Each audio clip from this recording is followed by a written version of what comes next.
Score at least 10 points tonight. Larry Bird, the high point player, with 31, followed by Kevin McHale at 25. So what's up against the Houston Rockets now is the fact that only twice in an NBA championship has a team been able to rally from a two-game deficit down 2-0 to win it. The most recent example was back in 1977 when the Portland Trail Blazers, who were led by Bill Walton, lost the first two in Philadelphia and then won the next four. So history is definitely lined up against the Rockets here tonight. Game 3, of course, is back down in Houston. And strange things happen in basketball when you change locations. The Rockets, like the Celtics, are much tougher at home. And we will continue from the Boston Garden on CBS in a moment. Who took the case of Miller Lite?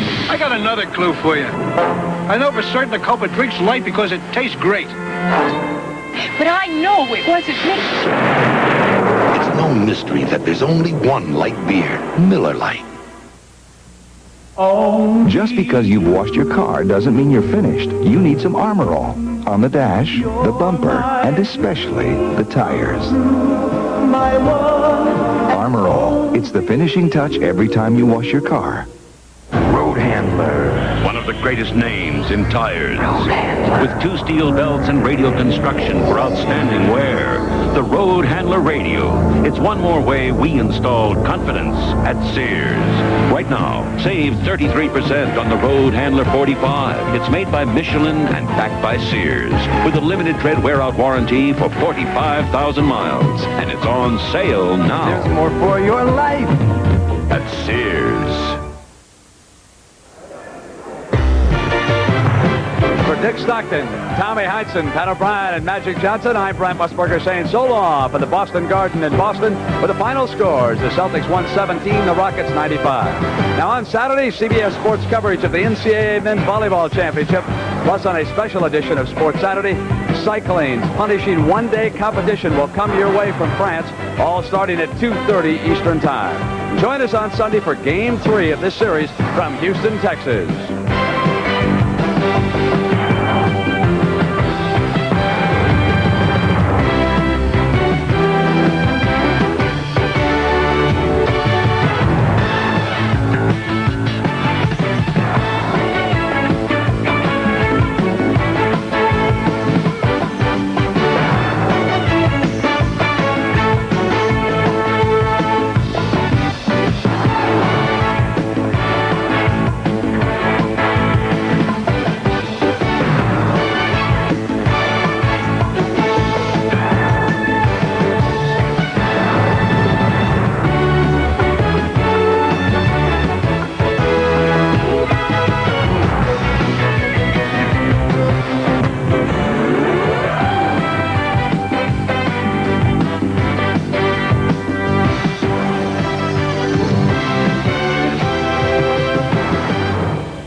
And the Houston Rockets have got some soul searching to do, for they have yet to solve the puzzle in green known as the Boston Celtics. For 2 games, the Rockets have been grounded by Boston's smothering defense. And now Houston returns home where they must regroup, knowing all too well that the puzzle has no simple solution.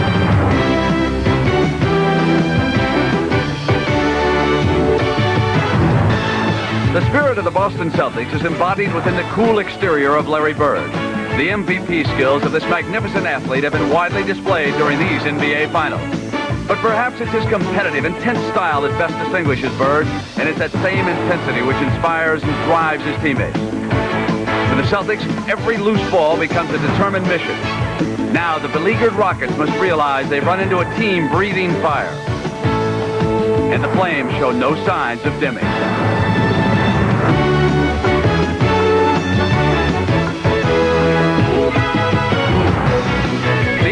Finals move deep into the heart of Texas. It's not the Alamo, but for the Rockets, it could be their last stand.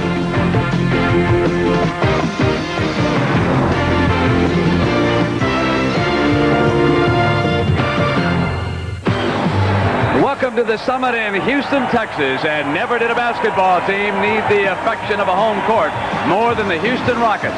The Boston Celtics are at the front gate, and they're kicking the door down in this championship series. You know, this part of Texas is depressed economically, but the price of basketball is soaring. Ticket scalping is not illegal here in Texas, and those $18 seats that you see down in the front row are bringing upwards of $100 for this, the third and critical game. Now, the Boston Celtics have never lost a championship series when they went up 2-0. But despite that, the Rockets are terribly confident. Some might say even overconfident. Their big fella, Akeem the Dream Olajuwon, predicts flatly that the Celtics will not be able to win 2 of 3 games here. Here's what he had to say to Pat O'Brien. You've been saying that today's a lock, that the Rockets are definitely going to win today. Oh, yes, no question. Why do you think that? Because we're at home and everybody were disappointed the way we play in Boston. So now we're ready to play. Why are you so confident about Game 3? Because I know the way our team plays at home. So that is the dream of the Rockets, to start back by getting in this series and winning Game 3. It is a must game for the Rockets. And for more, let's go down to Dick Stockton. Dick? Thank you very much, Brent. As you can tell in the background, the Rockets are pinning much of their hopes on the home court today. Next to the Celtics, they had the second-best home court record in the league. They're undefeated in the playoffs, but keep in mind that the Boston Celtics, throughout their history, have relished the opportunity of quieting the crowd and winning on the road. They had the best road record in the NBA this year. Tommy Heinsohn, if you are the coach of the Rockets, how do you beat these Boston Celtics? Well, I would want to make my team more aggressive, particularly on defense. Get out there and press a little bit, go hard on the double teams, get a piece of the ball. Then try and really turn that speed advantage loose, more fast breaks, control the tempo. And most of all, don't worry about Larry Bird, but shut off the other guys. All right, that's the story. It's game number 3 of the NBA Finals. The Boston Celtics 2-0. Let's see if the change of venue helps the Houston Rockets this afternoon. It's the NBA on CBS. CBS Sports coverage of the 1986 NBA Finals is sponsored by Miller Lite. For great taste, there's only one light beer. Chrysler Plymouth, we're making made in America mean something again. And by Hewlett-Packard, the people who turn your business computing problem into a business computing solution.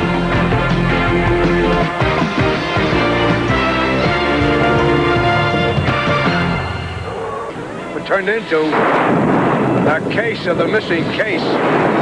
Groovy shindig. Incredible feat. Thank you. Hey! Who turned out the lights? It's okay, doll. No, it's not. There's a case of Miller Lite missing. Who took it? It had to be somebody in this room. Rodney! Hey, guys, take it easy, will you? Why'd you do it, Rodney? Because light tastes great? Yeah! Because light's less filling. Yeah! I tell you, I didn't do it. Well, I'm not even Rodney.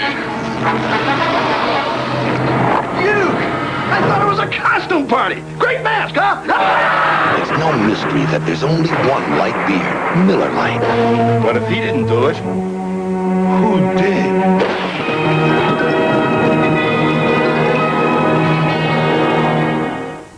Not only is it home court advantage, but it's home territory advantage. Willie Nelson made an appearance just moments ago.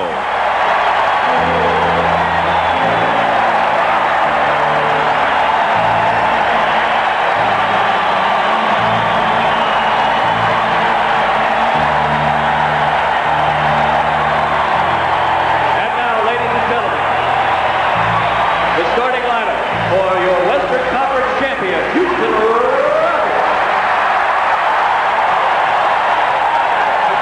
Now, if Willie Nelson can hit some jump shots, that would help the Rockets. The lineup, same group: McHale, Bird, Parrish, Ainge, and Johnson. The backcourt has been a key success for the Celtics. The Rockets have struggled with Lloyd and Reed, Sampson, McRae, and Akeem Olajuwon, who you heard from with Brent at the top. And the man of the hour, I don't know when I've ever seen him more focused, Larry Bird. And we know Akeem Olajuwon is, Tommy, coming into this game. Robert Parrish and the rest. But Larry Bird came out early again, and I think very badly he would like to see the Celtics win this road game. If there be any complacency for the Celtics, it might be in this game, but that man right there, I'm sure, will not let it happen. That's the Rocket story at home, one of their 5 losses was to the Celtics, but Akeem did not play in Boston's win here during the regular year. Underway, controlled by the Celtics. Jake O'Donnell and Joe Crawford are the working officials. Game 3. McRae knocks it away to Reed. Fast break for the Rockets. Rodney McRae. That's what they want to do. Whoever controls this first quarter, I think, is going to win this game, Dick. Usually it's been the third for the Celtics in the first 2 games. Houston will be a believer in themselves if they come off strong this first quarter. And Larry Bird hits his first shot, and the net doesn't even shimmer. And we're tied 2-2. We're in sudden death playoff at the Kemper Open. We'll update that story for you. On the turnover, Bird with a runner. And Larry Bird has 4, and the Rockets have 2. But Houston's pushing it up with Lewis Lloyd, who gets fouled, and that's what the Rockets have not done so far. They have not gotten the ball out and up the court quick enough. That was after a made basket, something that we have seen precious little by the Rockets. Lloyd, who can take it strong, if he can keep doing that, will pick up some fouls on the Celtics big people. Parrish commits the foul, and here's Lewis Lloyd. Actually, of the starting guards, the Rockets, before this free throw, had been to the line only 2 times. But they weren't running, Dick, and in the open court and on the set offense, they were just staying around and hanging around. Reed picking up Ainge early, and Ainge crossing the line. Lloyd is on Dennis Johnson, who's been sensational so far. Sampson the rebound. He likes to bring it up. Here's Akeem. Foul.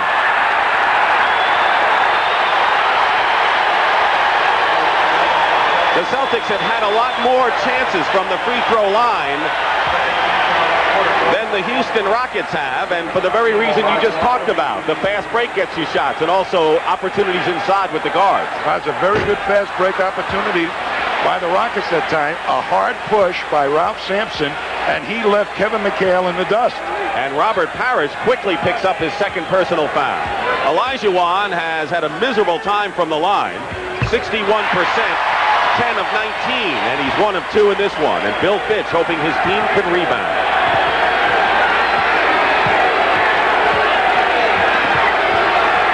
Celtic guards have outplayed the Rocket guards by a mile. Here's Bird. And Bird is 3 for 3 and has accounted for all 6 Celtic points. Casey Jones said he's the best total player of all time after his fantastic performance in Game 2. Akeem doubled with McHale and Ainge. It scores anyway. That's something he's had trouble doing, turning to the middle. He's been shooting mostly fallaways. Johnson looking for Parrish to try to get some of the Rockets in foul trouble. And Parrish had help from Lloyd. Lloyd helping Akeem defensively. Knocked away. Into the hands of Bird. Parrish down court. And hits the layup. And we're playing this game as if everything's on the line today, and maybe it is. I'll tell you, the first quarter, very important. The Celtics can put the Rockets in their place, they feel, and make them think of memories of Boston Garden if they get off hot the first quarter. Ralph Sampson, and that's the big one. He's happy as anyone, I'm sure, to get out of Boston after the problems he's had this year. Parrish, good position inside. Blocked by Elijah Wan, and we have a traveling call. Akeem got a hand on it. Parrish has not been able during this series to get real good low post position against the more physical Akeem Olajuwon. Rockets lead by 1 with 9:20 to go. Here's Robert Reed. The Rockets are 4 for 4 from the field and have a 3-point lead. Robert Reed says, I'm going for my shot in this ball game. Lewis Lloyd committing the foul on Dennis Johnson. And that is the first foul against the Houston Rockets.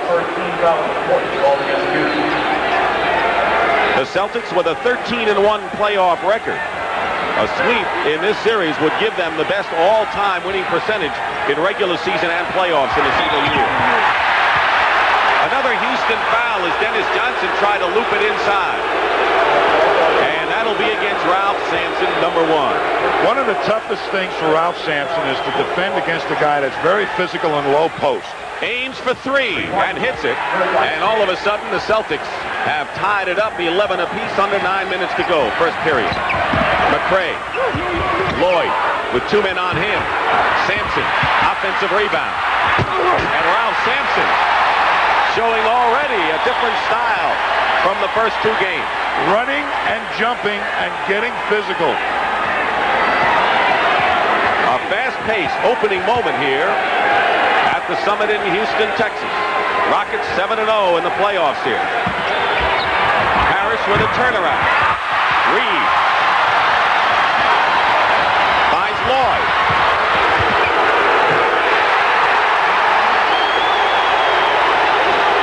And Tommy, as you said all along, that may be the only way for the Rockets to gain an advantage on the Celtics. When the guards get out there and they can go one-on-one, they are tough for the Rockets. Johnson fighting his way in. McHale and Dennis fighting for the loose ball, and a foul against the Rockets. And the Celtics getting the loose ball once again. I'll tell you, though, the tempo of this game is so definitely in favor of the Rockets. Here is a hard push off a rebound. Look at everybody with the white jersey running. Dennis Johnson has to go out. He makes a bad gamble, and as Lewis Lloyd in the open court, that's where he's at his best. Hakeem Olajuwon with his first foul. Dennis Johnson has gone to the free throw line more than anyone in this series. This will be his 22nd free throw attempt, and he leads everyone in defensive rebounds. That a 6'4" guard. And I think a big reason why the Celtics are leading 2-0. He gave them the edge for the tip over the rebounding margin to the Celtics. Houston by 2.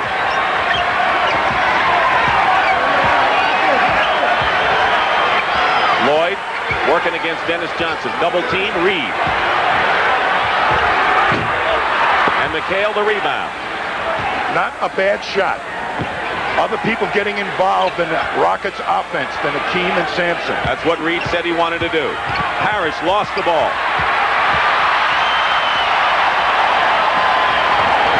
Lloyd, good open court player. Good position for Olajuwon. All 5 Rockets have scored, and Hakeem leads with 5. And it was one-on-one defense. No help for McHale that time against Olajuwon. McHale hasn't scored yet, and now he's into the scoring column. The best shooter of any player on either team, Kevin McHale. And Sampson under the basket, and he outran the Celtics down the court. We never saw one of those up in Boston. There's going to be lots of them in this ball game. He's running. Timeout, Boston.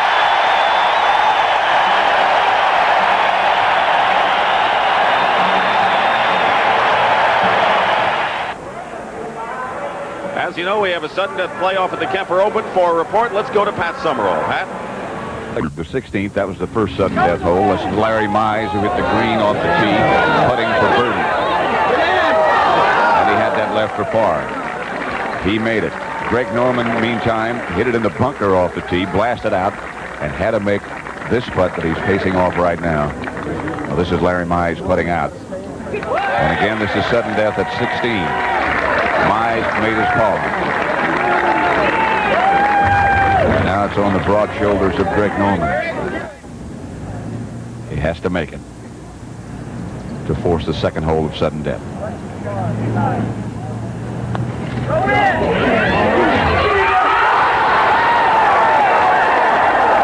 And so they're now at 17. And we go back to Houston. Dick Stockton. Thank you very much, Pat. The Rockets lead 19-15 and setting the pace the way they want to, but the Celtics are not very far behind at this point, Tom. Well, I'll tell you this, though. The game very much at the pace and tempo that the Rockets like. And one thing I've noted early, and it shouldn't be happening this quickly in the ball game, Robert Parrish and Kevin McHale are having trouble getting back quickly on the defense. Rockets front court shooting is a perfect 6 for 6 in this game. Everyone has touched the ball and scored on both teams. Sampson leads with 6 for Houston. Bird has 6 for the Celtics. Bird. And Sampson with his 4th rebound. Loses the ball. Ainge picks it up. Didn't go to McHale. Bird, the trailer. What a pass to Parrish. But he has it stripped away by Hakeem. Good pass by Bird. Good defense by the Rockets. Lewis Lloyd to Olajuwon. Sampson. And the Celtics come out with it.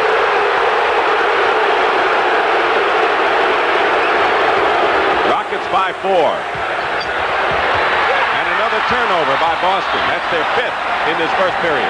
Robert Parrish has Lou Lloyd's hands from last game. Can't hold on to the ball. Things like that happen from game to game. Reed, long-range shot. Bird clears it. Under 6 minutes to go, first period. Dick Stockton and Tom Heinsohn here at the Summit. Parrish misses. And they're going to have a foul. And that'll be Robert Parrish's 3rd personal foul here with just about halfway, a little more than halfway, through this opening period. Well, the Celtics obviously wanted Parrish to get more involved in the game. And Bill Walton, who took a knee on the thigh, above the knee in game 2, but ran the last 2 days, has come in early.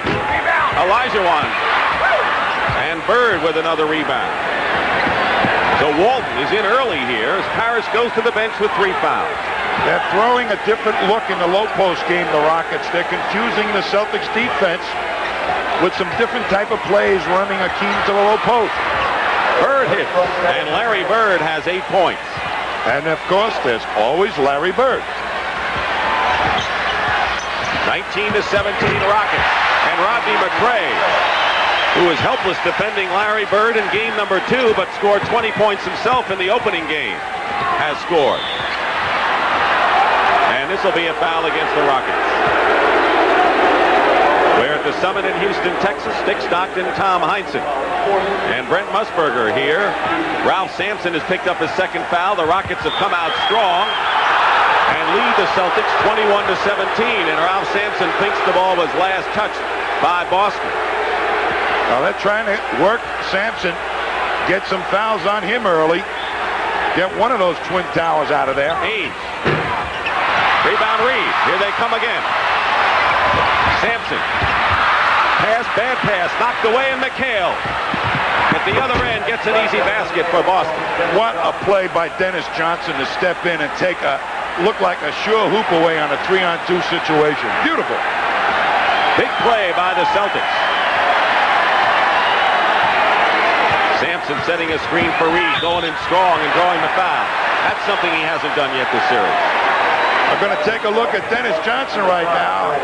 He's on the right side there, and he's playing the passing lane with his hand up. Beautiful defense, and then heads up to get it up to McHale. But the big guys on the Celtics are not getting up the court quick enough. Walton commits the foul, and Robert Reed is shooting. You know, that penetration move is probably the 2nd or 3rd one we've seen in the series by Robert Reed. I think that he can penetrate a lot more than he's shown so far, and it's a big weapon because the Celtics will be reluctant to leave Akeem and Sampson to go block a shot. He's 6'8". Robert Reed has the size to get in there. Of course, he's been a swing man, playing a lot of forward, mostly forward position, before the latter part of this year. 4-point lead for the Rockets, 23-19. Dennis Johnson inside, and Akeem defending, and Walton is there. And the Celtics getting a lot of second chances with opportunities to pick up the loose ball and the rebound. 23-21 Houston. Celtics took a 4-2 lead, otherwise it's been the Rockets, but it's been close. Sampson with 9 on the clock. Hits again, 2 for 2 from out there. Everybody would much prefer Ralph to take that shot from out there, but if he starts hitting, it's going to open up some drives for him. Bird has McHale. McRae stays with Bird and blocks it. And now a foul is called. And it's going to be on Larry Bird after McRae had made a tremendous play. I'll tell you, Larry Bird gets forced to his left, and McRae just hangs on his shooting hand. That was left hand, right hand defense, covered both ways that Bird might have taken the shot. First foul on Bird, and McRae will go to the line as the Celtics are in the penalty. I tell you, it's been a challenge for this man right here, Dick. Not to get demoralized let your ego go down, as Bird had that great game. And it can easily transfer to your offense, but it's not so far here in this ball game. He's been a quiet leader on this club. He's out of Mount Vernon, New York, a suburb of New York City that produced the Williams brothers, Gus and Ray. And he started Louisville, and he's a valuable performer. Rodney McRae has 6 points. Sampson leads the Rockets with 8. 6-point Houston lead, and another turnover. Rockets with their biggest lead right now. Akeem. And Ames gets the rebound, and the Celtics are running. We're having a running game for both teams today. Johnson. McHale tries to tip it in. Knocked away, and it's still Boston ball.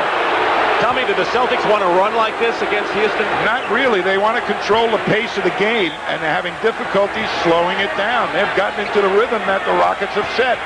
Dennis Johnson. And Sampson holds on. That's 7 rebounds for Ralph Sampson. Lewis Lloyd against Ames. Air ball, and Bird is there. 2:45 to go first period, and they'll call the foul against Olajuwon. And it's an unfortunate foul for Akeem, who picks up his second. 2 on Ralph, 2 on Akeem. Well, it may be unfortunate, but he hangs around the ball much too often for a big man, and things like this are going to happen. He should just turn his nose up and get up the other end of the court. Rick? Don't be a chump. I'm thirsty, too. Just think of those ice-cold Miller Lights. Yeah, Light's got the big taste I need for this kind of thirst. Stand aside! I'm coming through! Don't say it, I already know. For a big thirst, there's only one light beer. Miller Lite. Hi, Mickey. How'd she get here? Limo. Let's get an update right now from Pat Summerall at the Kemper Open. Pat? Larry Mize has just watched Greg Norman miss his birdie attempt. This was it a moment ago. That was for the win. Norman now has that left for par. Mize has a considerably longer distance, and that's for par, too. That's to keep it alive.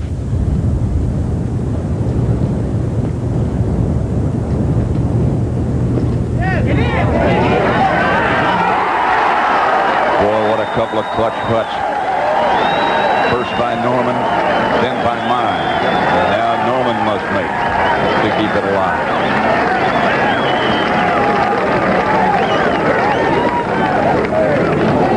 That is not an easy putt he has left. Especially not now, since Mize just holed his. A scrambling par for Larry Mize. If he makes, they go to the 3rd hole of sudden death, which would be the 18th. If he misses, Larry Mize is the champion.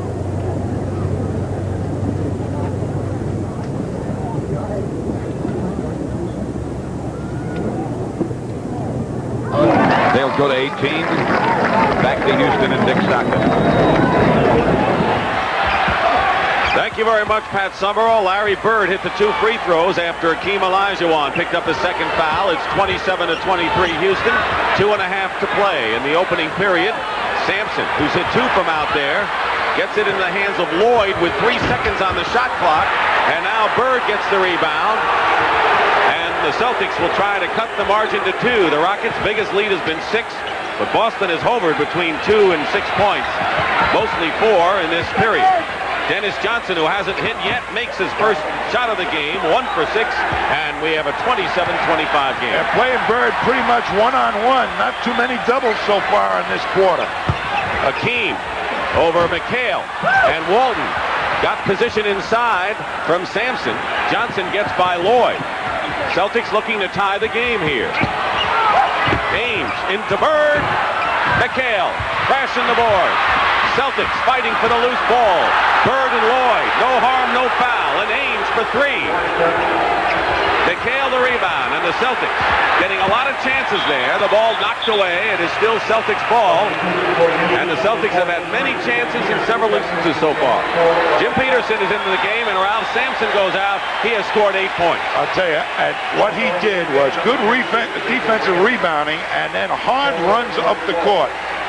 Very important for this quick start by the Rockets. Peterson has been a good rebounder and defensive player. Leaves something to be desired offensively, though. But he is going to bang McHale. Mitchell Wiggins has come in. Bird trying to go to McHale inside, and it's out of bounds. The 7th turnover by the Celtics in this opening period. And the Rockets going with Peterson up front and Mitchell Wiggins replacing Lewis Lloyd in the backcourt. 27-25 Houston. 1:11 to go, first period. Olajuwon, and they collapse around him. Reed is open. McRae fighting for the loose ball, and they're going to call a foul against the Celtics, and it'll be a shooting situation for Houston. But Olajuwon read that double team very well. If Reed can make that shot, it's going to change Casey Jones' thinking on how to play Olajuwon. These are the adjustments that coaches with teams trailing have to make from game to game. I'll tell you, Robert Reed is into his ball game. Forget about that miss. That's his normal shot there, and he can make it. And he'll play the percentages that he can make it. Rodney McRae. The Rockets are 8 for 9 from the free throw line. The Celtics have been perfect. Celtics set an NBA record for the finals, missing just 1 free throw in 24 tries in Game 2. And Houston leads by 4 with a minute to go in the first period. This is Game 3 of the NBA Finals, and the Celtics lead 2-0. Houston trying to win their home games. And holding against the Houston Rockets sent Larry Bird to the floor. And Mitchell Wiggins with a personal foul, and the Celtics will try to go to the line again and keep their perfect mark there. Dennis Johnson. That was a lesson that Dennis Johnson gave Wiggins on how to rub your man off on a pick. I mean, he took him as close to Bird as you could humanly take him and rubbed him off, and Wiggins had to hold him. Dennis Johnson had 11 rebounds to lead the Celtics in the first game, but Mitchell Wiggins, now at guard, not the open court player that Lewis Lloyd was, a good defensive player as well. And if he gets out on you, he can make some steals. He's got some good hands. But they're out to make this man, Dennis Johnson, work a lot harder than he has in the last couple of games. He worked pretty hard the last 2. Houston lead is down to 2, and that's the time remaining in the opening period. McHale is guarding Peterson. 2 former Minnesota stars. Wiggins, a streak shooter. When he gets going, he can be awfully tough. He hits his first shot, and it's 31-27, the Rockets. Walton out on high. Olajuwon right with him. Dennis Johnson, fall away. Hits. I'll tell you, Mitchell Wiggins was right in his face. Johnson has 8 points here in this opening period. And the Rockets with a 2-point lead playing for the last shot. And they're playing fantastic defense here in this quarter, the Rockets. Reed all the way in, blocked by McHale. 1 second. McRae, and it's good.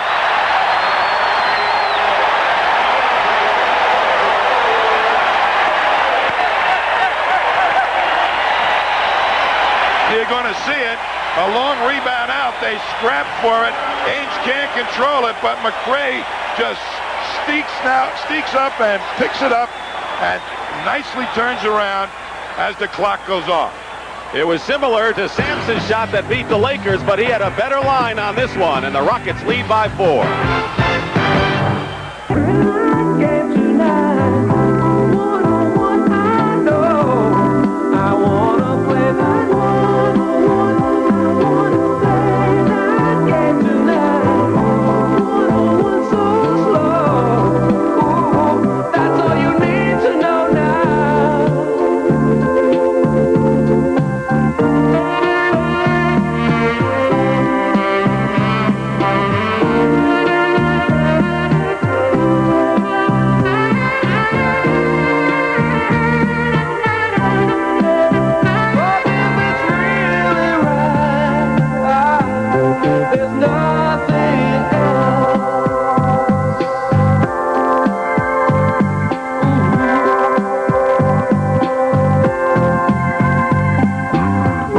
America's game. It's fantastic.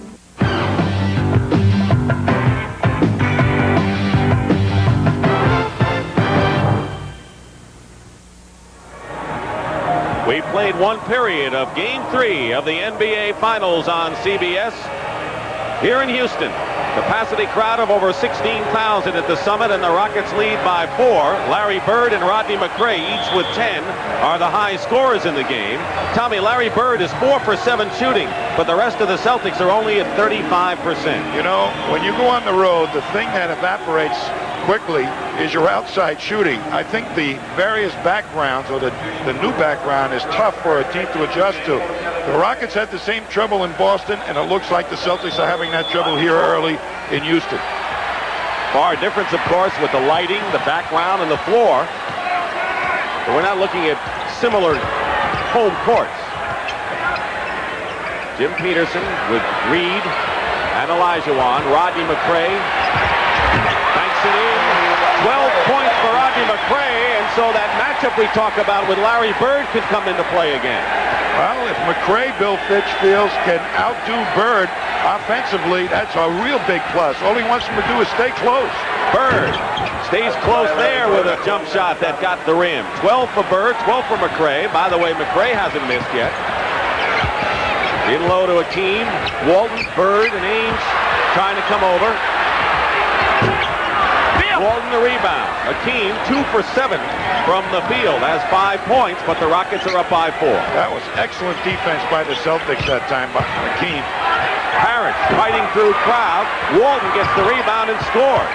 Parrish is playing with 3 personal fouls, and Casey Jones going with a big lineup. He's got to try and get Parrish into this game. He's not had the good offense so far in this series. Ray Kite's coming in a moment.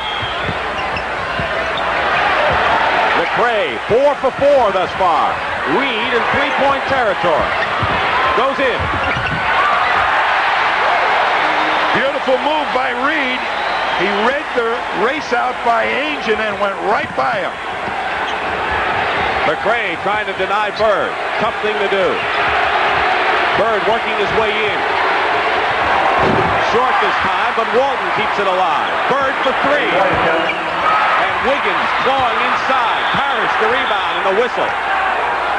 A whistle and a Houston foul holding inside. And Jim Peterson picks up his first foul. Here's Reed. Dennis Johnson races at him, and that allows Reed to take it strong to the hoop. He says, I don't care how many shots they block at me. I'm taking it strong to the basket. Greg Kite, a native of Houston, Texas, in the game right now for the Celtics as Walton hits outside, and Bill Walton, who was voted the top 6th man, is off to a hot start. He has 6 points in the game, 5 rebounds, and the Celtics have out-rebounded the Rockets. I bet you for minutes played, he's been the leading rebounder on the Celtics team. Wiggins has Dennis Johnson behind him. Open is Reed, but Akeem takes it himself on the baseline. He's trying to get on track himself, Tommy. Well, they have been really confusing him a little bit about reading the defense. Sometimes they fake a double, sometimes they fake that phantom triple.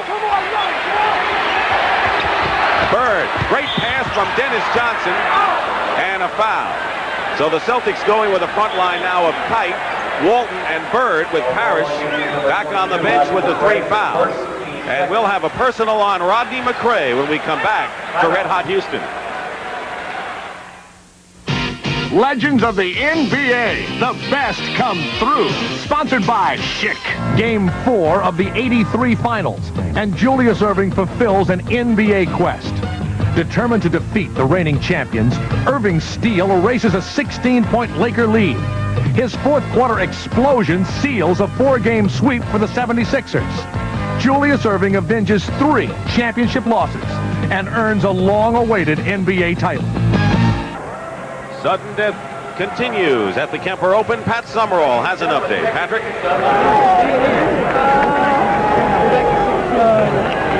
Greg Norman just missed about an 8-foot birdie putt that would have won the Kemper Open of 1986.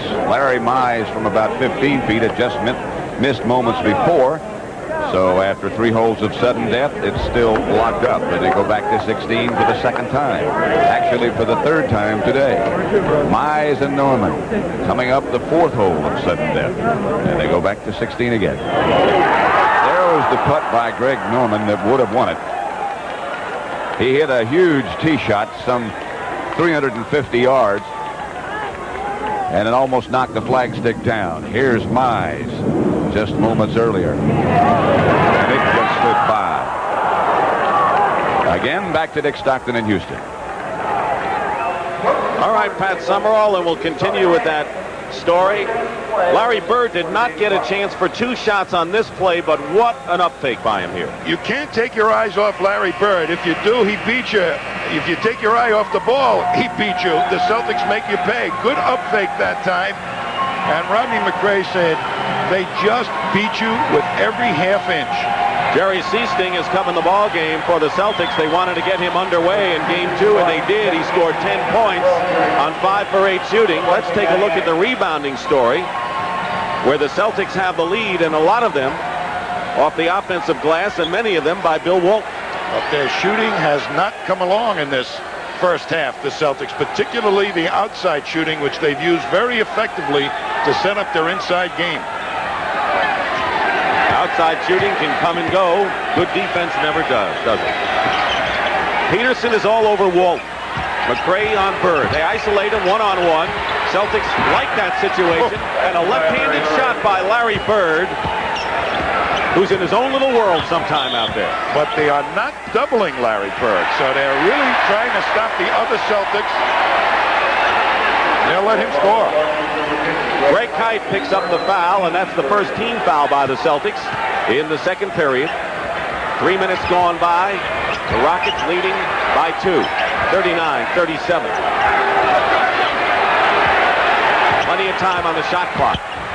Reed using his height, hits the jumper, and Robert Reed with 8 points in the game. That's taking advantage of the short man, a 6'8 guard being defended by a 6'1 guard. Dennis Johnson, line drive off the front rim, and the Rockets with a rebound. That's the first rebound, by the way, by Akeem Olajuwon. Robert Reed going again up top, and they'll have a foul. It'll be against Boston. And Bill Walton will get hit with the personal foul, his second. Going to see Larry Bird one-on-one against McRae. He knows McRae is going to come back to his right hand, and he shoots it lefty to confuse him a little bit. I'll tell you, he gets you guessing every which way. You don't know which hand he's using, which way he's faking. Beautiful. McHale has into the ball game now. Celtics with Walton, McHale, and Bird.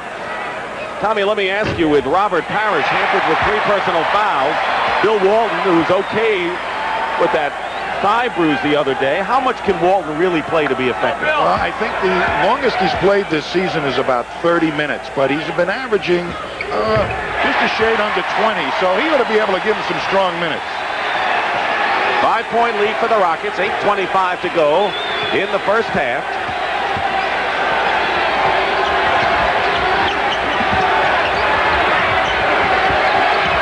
Bird off the screen, and Larry Bird with 16 points in the ball game. He is the game's high scorer. He had 31 points as part of the story Thursday night. McRae has McHale in his face. Bird against Olajuwon. Great play by Bird, and it was still Houston ball as Bird had stepped on the line or knocked the ball onto the line. Well, I'll tell you, that was fantastic defense by Larry Bird. That's his weakness, playing low post players, and he forced Olajuwon to shoot the ball from behind the backboard. 6-point lead. 43-37. Now it's 43-29, and a 3-point shot by Robert Reed, who has 9 points here in the second period. And he's come alive for the Rockets. He can get the shot off anytime he wants against the smallest Seasting. McHale fighting inside. Walk. Too many steps. And another violation. And Casey Jones not pleased with Joe Crawford.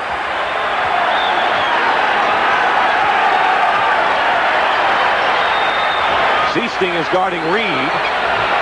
Has a big height advantage there. Wiggins. 2 for 2. 9-point lead for the Houston Rockets. Remember, Dick, we said this series may be determined by how well the guards play. Here's another one that's showing up. The better guard play does it.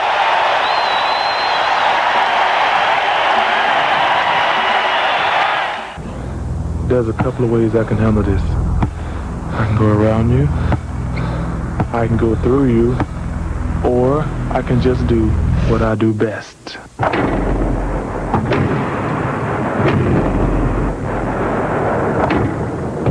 Basketball by Barkley. Shoes by Nike.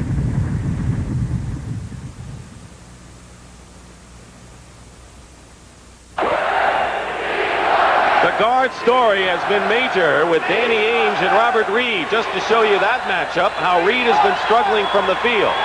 Danny Ainge has been shooting well, but Reed has come alive.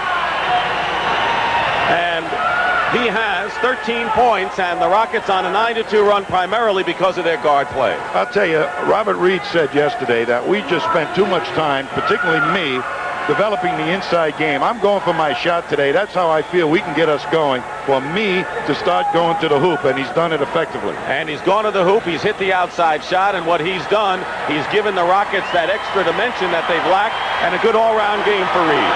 That's going to take Danny Ainge out of that double-teaming defense when he gets back in the ball game.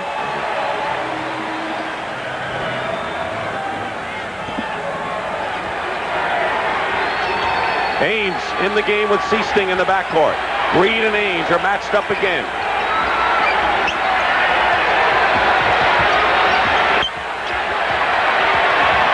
Fighting through a pick. McCray and Peterson. McHale was setting it, and Bird winds up on the floor again, the Houston foul. Don't set a pick in this game, I'll tell you. Watch McHale come over to try and set a pick, and Peterson just throws him into McCray. It looked more like you taking McCray like a football play. Foul is on Peterson, his second. Into McHale. McHale scored 4 points so far. Reed the rebound. McCray. Celtics started a run as soon as that ball came off the rim. Seasting. Bird getting by McCray with another left-handed shot. This time Wiggins. Outlets to McCray. Olajuwon filling. Peterson inside. Stripped away by Danny Ainge. And the Celtics answering the Rockets' running game with one of their own. You know, Sampson's been on the bench for an awful long time. Peterson's been playing pretty well, banging people around, so I think Fitch is saving him. Wiggins had knocked Ainge away, and there's Ralph on the bench. He went out with 8 points. Bill Fitch has seen Mitchell Wiggins commit the foul, offensive foul. And Lewis Lloyd, once again, an early trip to the Pines. But you can't let some of these players dry out, you know. They lose their rhythm. Sampson really was in the flow of the game. Casey Jones now being forced to use some players that he probably wouldn't want to use at this stage of the ball game. 22nd timeout by Boston. David Thurkill will give Larry Bird a rest. And while we have a moment, we want to remind you that Tuesday night we'll be with you here at the Summit for Game 4 of the NBA Finals starting at 9 o'clock Eastern, Celtics and Rockets. This game will determine a lot of what that game will mean. I'll tell you that. But what I'm seeing here, Dick, is more consistent pace of the game, the way the Rockets like to have it. Upbeat. Boston has not been able to truly get to their low post game, move the defense around. And it's been very, very good defense by the Rockets here in this first half action. Houston shooting over 50%. Celtics under 50. Like taking a look now, Bird and Reed, the leading scorers in the game. Winding down, there's 6 minutes to go in the first half. Rockets by 7, trailing 2-0 in the series. Boston winning impressively twice at Boston Garden. Ainge back to Walton. Seasting in the crowd. Back to Ainge with 2 seconds and traveling call. Celtics did not organize that offensive sequence very well. You know, Jerry Seasting being guarded by Robert Reed has difficulty getting his shot off against a taller player. 9 turnovers by Boston, and Ainge steals one. That's another one against Houston. Ainge going strong in against Robert Reed. Tipped up. No basket. No basket. Offensive interference on Thurkill. Thurkill will give them hustle up the court, and that type of rebounding, a good sign his head is in the game. And he's a good defensive player as well. He's guarding McCray, who so far has scored 12. Seasting on Reed. Seasting pushes Peterson out of the way. Wiggins short. Walton the rebound. Walton playing a lot of minutes this first half. Out of necessity. And producing as well. He has 6 points, does Bill Walton. McHale blocked by Olajuwon. Ames inside. No basket and a foul. Ainge was open, but decided to get the ball inside, and a Houston foul. Number 34. And Hakeem Olajuwon now with 3 personal fouls. Bill Fitch has to go to the bench. Well, that pass Danny Ainge did not that he made to McHale, he passed up an open shot, was probably more important than the 2 points because it picked up the 3rd foul on Olajuwon. And forces Ralph Sampson, who has 2 fouls, back in the game. McHale working against Peterson. McHale has scored 20 or more points in 13 of 14 playoffs. He has 6 in this one. Seasting battling Reed, giving up 7 inches. 4:50 to go, first half. Peterson on a screen. Reed. Loose ball foul against the Rockets. And the Celtics, who were down by 9, now find themselves trailing by 5. This is the point in the ball game when Olajuwon is on the bench that Ralph Sampson has to come to the fore and get the job done. He considers himself a leader of this ball club. He's got to control the boards and help on that team defense in close to the hoop. He has that cut, 5 stitches taken in his left eye. After he was hit in game number 2, he went 1 for 13 from the field and disappeared in the opening game. Lewis Lloyd comes up for Mitchell Wiggins for the Rockets.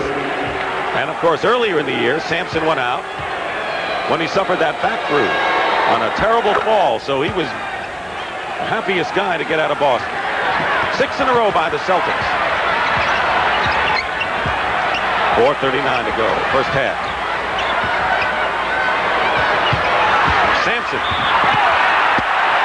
And a Boston foul. That was great offensive move by Sampson.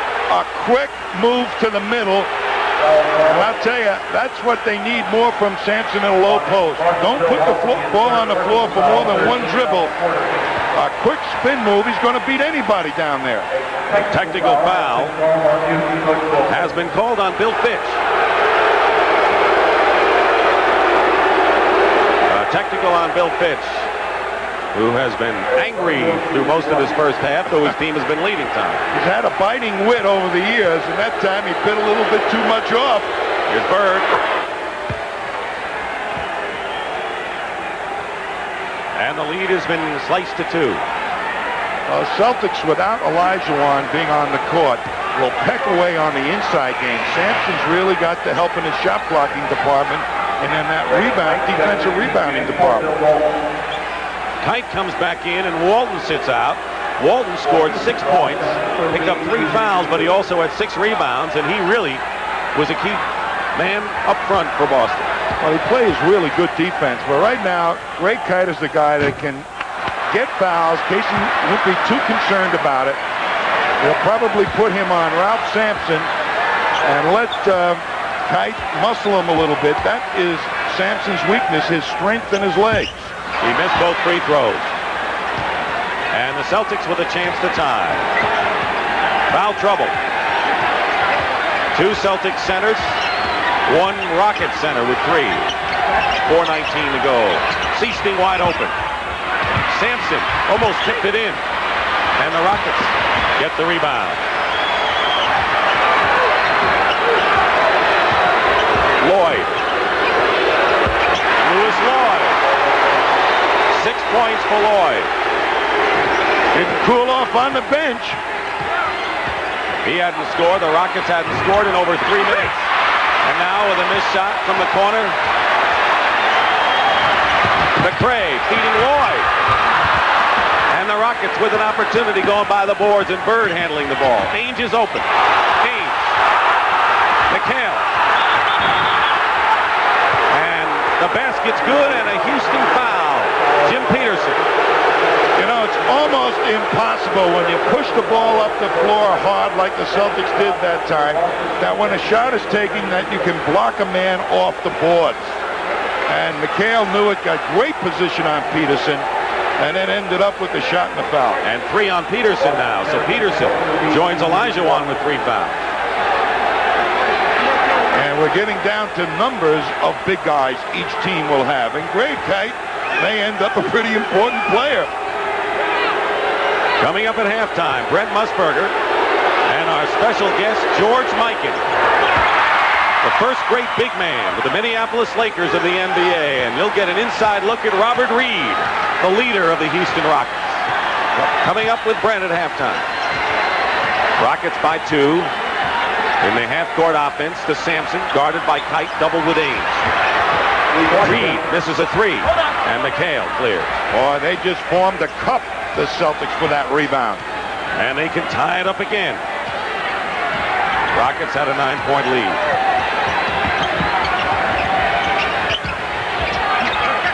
Bird can give the Celtics a lead. Not this time, and Sampson. McRae. Lloyd. Good fast break, Houston. Boy, they're advancing the ball with a pass. Something they hadn't done in the prior game. Quickly back Dennis Johnson, looking for McHale. Good defense by Peterson, who's playing with 3 fouls. Ames. Big basket. And it's 52-50, and the Celtics hang right with them with 2:30 to go in the half. The Celtics right now, with their foul troubles on Robert Parrish, are in a very good position going into halftime. And a Celtic foul against Greg Kite. His second foul. 4th team foul against the Boston Celtics. And an official's timeout with 2:27 to go in the half and a tight-fought game. Of 19 sneakers, Dave and I always get together for a few Miller Lights. And argue about who was the greatest player. You were the greatest. No, Bob, you were.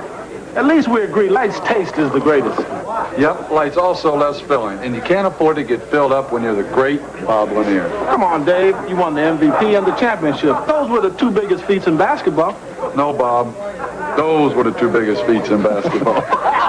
For the biggest taste, there's only one light beer. Miller Lite. Rockets lead by 2. Right now, let's check on the Kemper Open. They've been in sudden death. Here's Pat Summerall. Both Mize and Norman had birdie putts at 16. That's Mize. And he had that left for par. Now, Norman was just on the fringe. But this is to win it. That's the 4th hole of sudden death. They both made par, and we went on to the 5th hole of sudden death. And now we go back to Houston in basketball. Thank you very much, Pat. The fast break, a key weapon in this series. I'll tell you, one of the problems they've had is not getting that ball up there with the pass too much. Sampson, 2 dribbles, 3 dribbles, but now gets it up, and that allows them to beat Danny Ainge and get more people on the break and create passing angles, so guys coming to the hoop will be open. That has not been happening in the prior games. They worked for 2 hours on their fast break in practice yesterday. And the Rockets shooting 50% to the Celtics 45. Good balanced scoring for Houston, with Reed with 13, McRae 12. Sampson, Olajuwon, and Lloyd hovering around 10. Bird has 19, far and away the high score. And on that fast break, Houston has made hay a lot more, converting 7 of 16. McRae misses, and Kite gets the rebound with 2:19 to go. First half, it's been all Houston. Their lead has been up to 9 and down to 2. We have had 3 ties and 6 lead changes in the game. McHale from Bird, and a foul against the Rockets, who have been in the penalty, and Kevin McHale will go to the line. That was one of those smart plays that the Celtics like to do on the away side of the court from the ball. They caught the defense napping that time, and Peterson has scurried back, ended up with the foul. And that's his 4th personal foul, Tommy, and that's going to bring in Hank McDowell, who had not played that much. Keep in mind that McDowell came in when Olajuwon was ejected in the Denver series. This is the 5th team he's been in with the NBA. Was with Houston last year. Had knee problems. It probably is the most experienced of the backups that Bill Fitch has to call on. He's not as physical, obviously, as some of the other players. Doesn't have that big, strong body, but he is a finesse player and can shoot the ball, and he plays pretty good defense. We have our first tie since the game was knotted up at 11-11. Under 2 minutes to go in the first half. Sampson going inside, missing. And Ralph saves it for the Rockets. Rockets led by 9, and the Celtics have chipped away. Lloyd picked up by Dennis Johnson. Ducks inside. Sampson with the rebound against Kite, and a Boston foul. Parrish picked up 3 fouls early, and Greg Kite has 3 fouls, so foul trouble could very well be a story as we move along in this game. Parrish, Walton, and Kite have 3 for Boston. Olajuwon has 3, and Peterson 4 for the Rockets. Ralph Sampson that time really showed me how much he wants this game. He went right to the boards and spread out and took that rebound. 11 rebounds already for Ralph Sampson. Keep in mind, a lot of people have said that when Olajuwon is out of there and he has to play center, he's a different player than when he's a forward. I think he feels that he has to lead the team then. Instead of playing finesse, he concentrates on size, not speed. Dennis Johnson has a shot tipped away by McRae. 1:26 to go, 2-point Rocket lead, and Bird almost had the steal. Lloyd. Sampson. And a whistle. And Jake O'Donnell wants to get Sampson away as it gets hot and heavy inside. It'll be a Boston Celtic foul. Foul call on Boston number 32. And Kevin McHale with his first foul of the game. Celtics are in the penalty, and so the Rockets will shoot. You watch McRae now step right in there on DJ and make a beautiful block.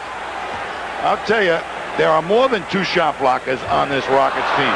That's 2 outstanding defensive plays by McRae. We saw what he did with Bird before, and now he did it on that situation. You know, he doesn't say too much, McRae, but he does get the job done. Bill Fitch loves him as a player. 1 out of 2 for Lloyd. And it's 55-52, the Rockets. 1:15 to go in the first half. Houston trailing 2-0. Kite setting a screen. Lloyd trying to fight through. No pick and roll. Kite outside. Ainge. Reed comes out to meet him. Good rotation by Houston defensively against the guard. Dennis Johnson hits anyway, but the Rockets played it well. That's what the Celtics need to do. Move that ball around. Make the Rockets play a lot more defense than they have been. 1-point lead now for Houston with under a minute to play. You see the time. Robert Reed hits from outside. He has 15 points, 11 of them here in the second period. And once again, we see a lot of the symbols of Houston's victory over the Lakers, getting the key jump shot when they needed it, like Reed there.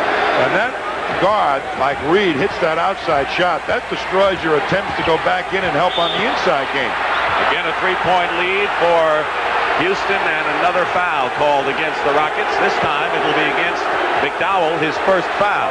Yeah, but he did what you're supposed to do. Keep McHale right out of the sweet spot, in close to the basket. You're going to lay a body on him and say, you can't go where you want to go. I'm getting you off that block at least 2 feet away.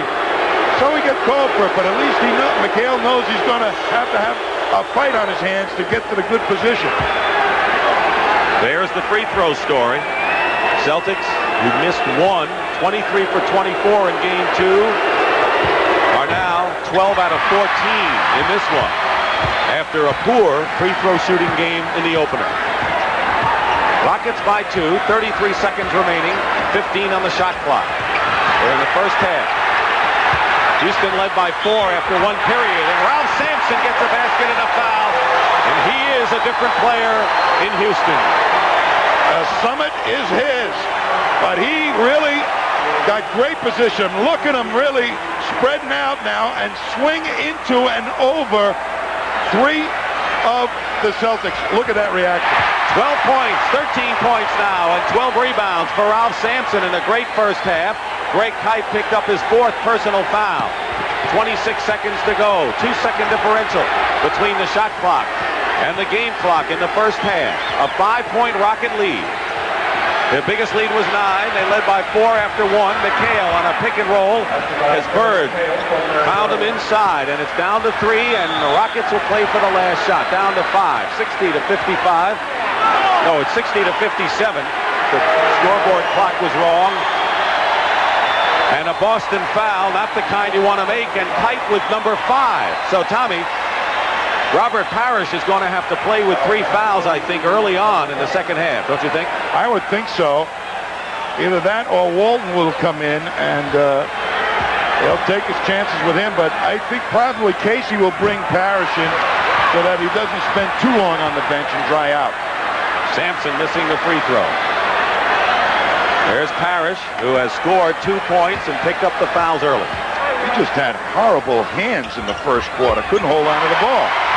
Greg Kite picked up 5 fouls in 7 minutes of action. 61 to 57, Dennis Johnson. And a foul called against the Rockets with 3 seconds to go. And the Celtics can cut it to 2 before intermission. Robert Reed with the foul. Dennis Johnson and Lewis Lloyd, a key matchup coming in.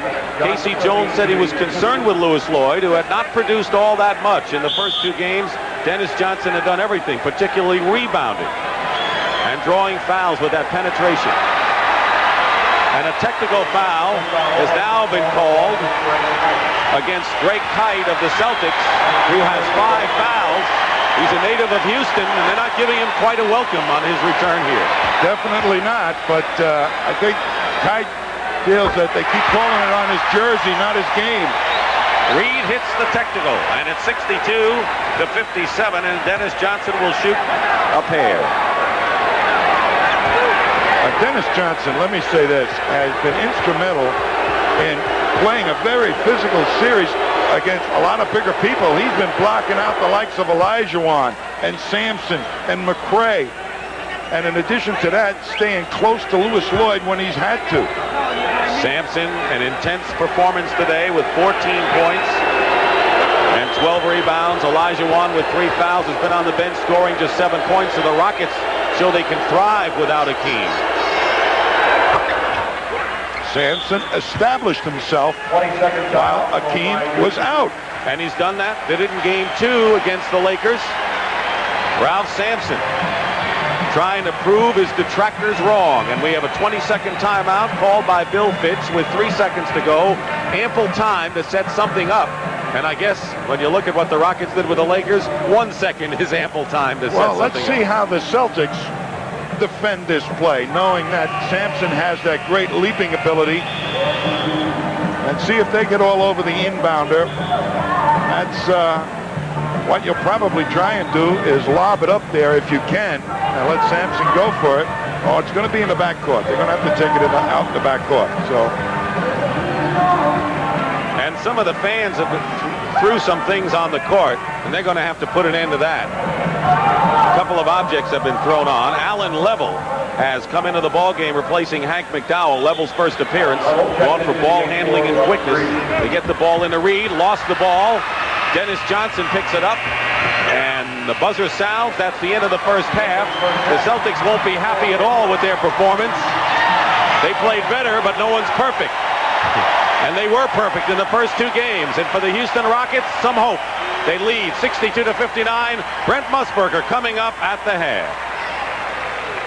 Live from Houston, CBS Sports coverage of the 1986 Finals is sponsored by Chrysler Plymouth. We're making Made in America mean something again.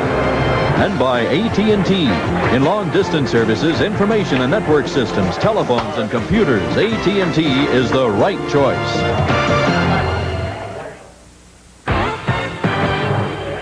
Well, here at the half, a game the Rockets have to have, and they're up on the Celtics by 3 points, 62 to 59. Now, of course, there is another story unfolding in sports. The Kemper into the 6th sudden death hole. Greg Norman and Larry Mize are dueling away. We're going to keep you up to date with Pat Summerall. But first, we want to go back in history in the NBA. the big men, the key to any victory. And, of course, the greatest winner of all time was Bill Russell. 11 titles in 13 years. Wilt Chamberlain, the great individual skills of the stilt. And then along came Kareem Abdul-Jabbar, and he broke Chamberlain's all-time scoring record. But they all followed the first man, number 99, out at DePaul, and later with the Minneapolis Lakers, big George Mikan with that sweeping hook shot. And what a pleasure it is to have George with us. George, if you had your choice of any of the big men to win one game in their prime, which one of those fellows would you choose? Boy, you ask great questions. I'd have to go with Jabbar. Kareem, I think he does it all. He's a very astute player.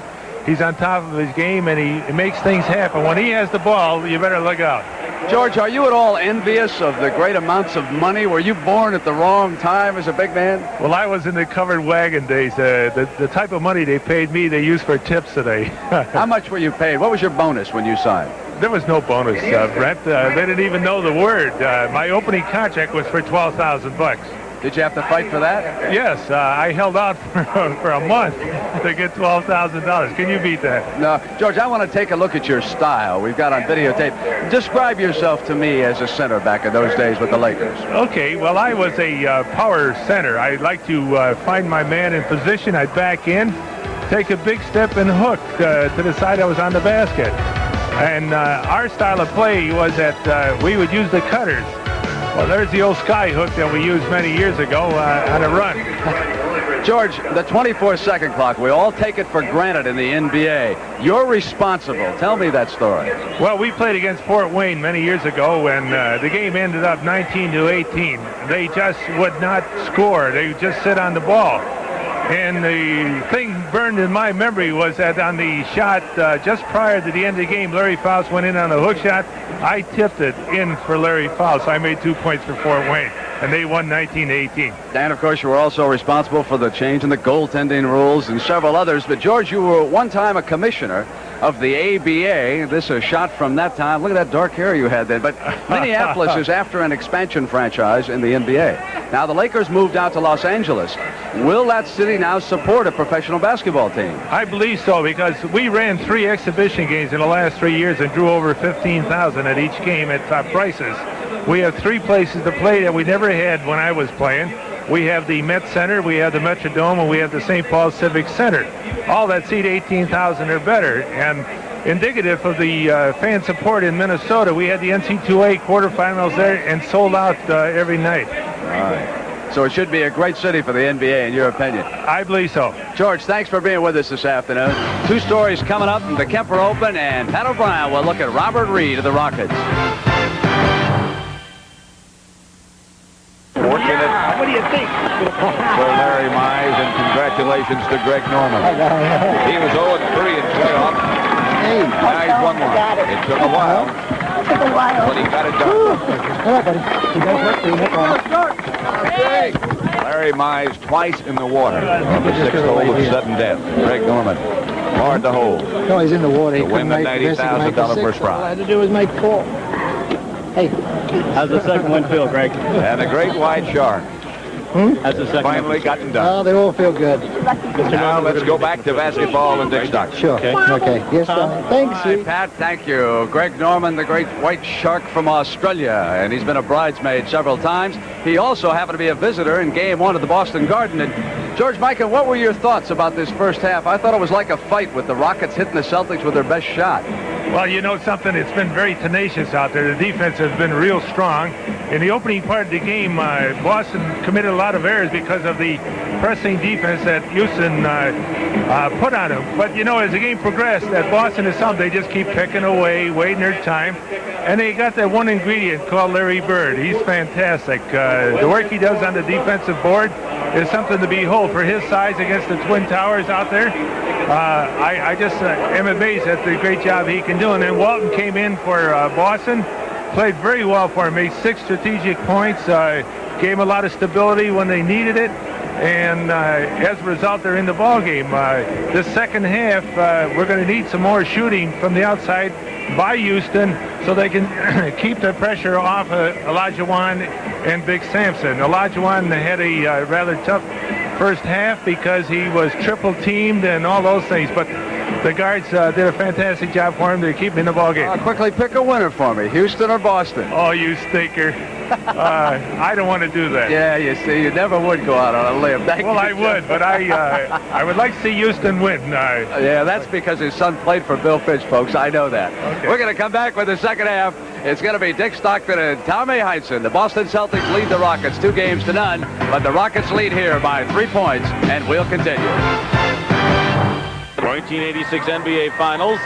Despite the fact that they have played a much better game, they find that their lead is only 3 over the Boston Celtics. What's surprising there, field goal percentage is Boston's 43. Parrish, Ainge, and Johnson are 7 of 24 for the Celtics. Let's move along to the free throws, where the Rockets have finally found a way to go to the line, and they did more than the Celtics did in the first half. Backcourt has been a problem for the Houston Rockets in relation to the Celtics in the scoring department, but in the first half, the Rocket backcourt outscored the Celtic guards 29-19. Tommy Heinsohn, I want to ask you 2 things. Number 1, the foul trouble we have here, and 2, I'm going to ask you about the third period, which has been the key to Boston's victory so far. Well, I think the foul trouble here, obviously, with 3 on Akeem, it's going to interrupt their low post game. But they were going to Sampson more anyway, and Sampson's really been playing a fantastic game. Olajuwon only had 1 rebound in that first half and no offensive rebounds. So they've got to get him more involved. I'll tell you this, the third quarter defense is most important. That's where the Celtics have come to the fore.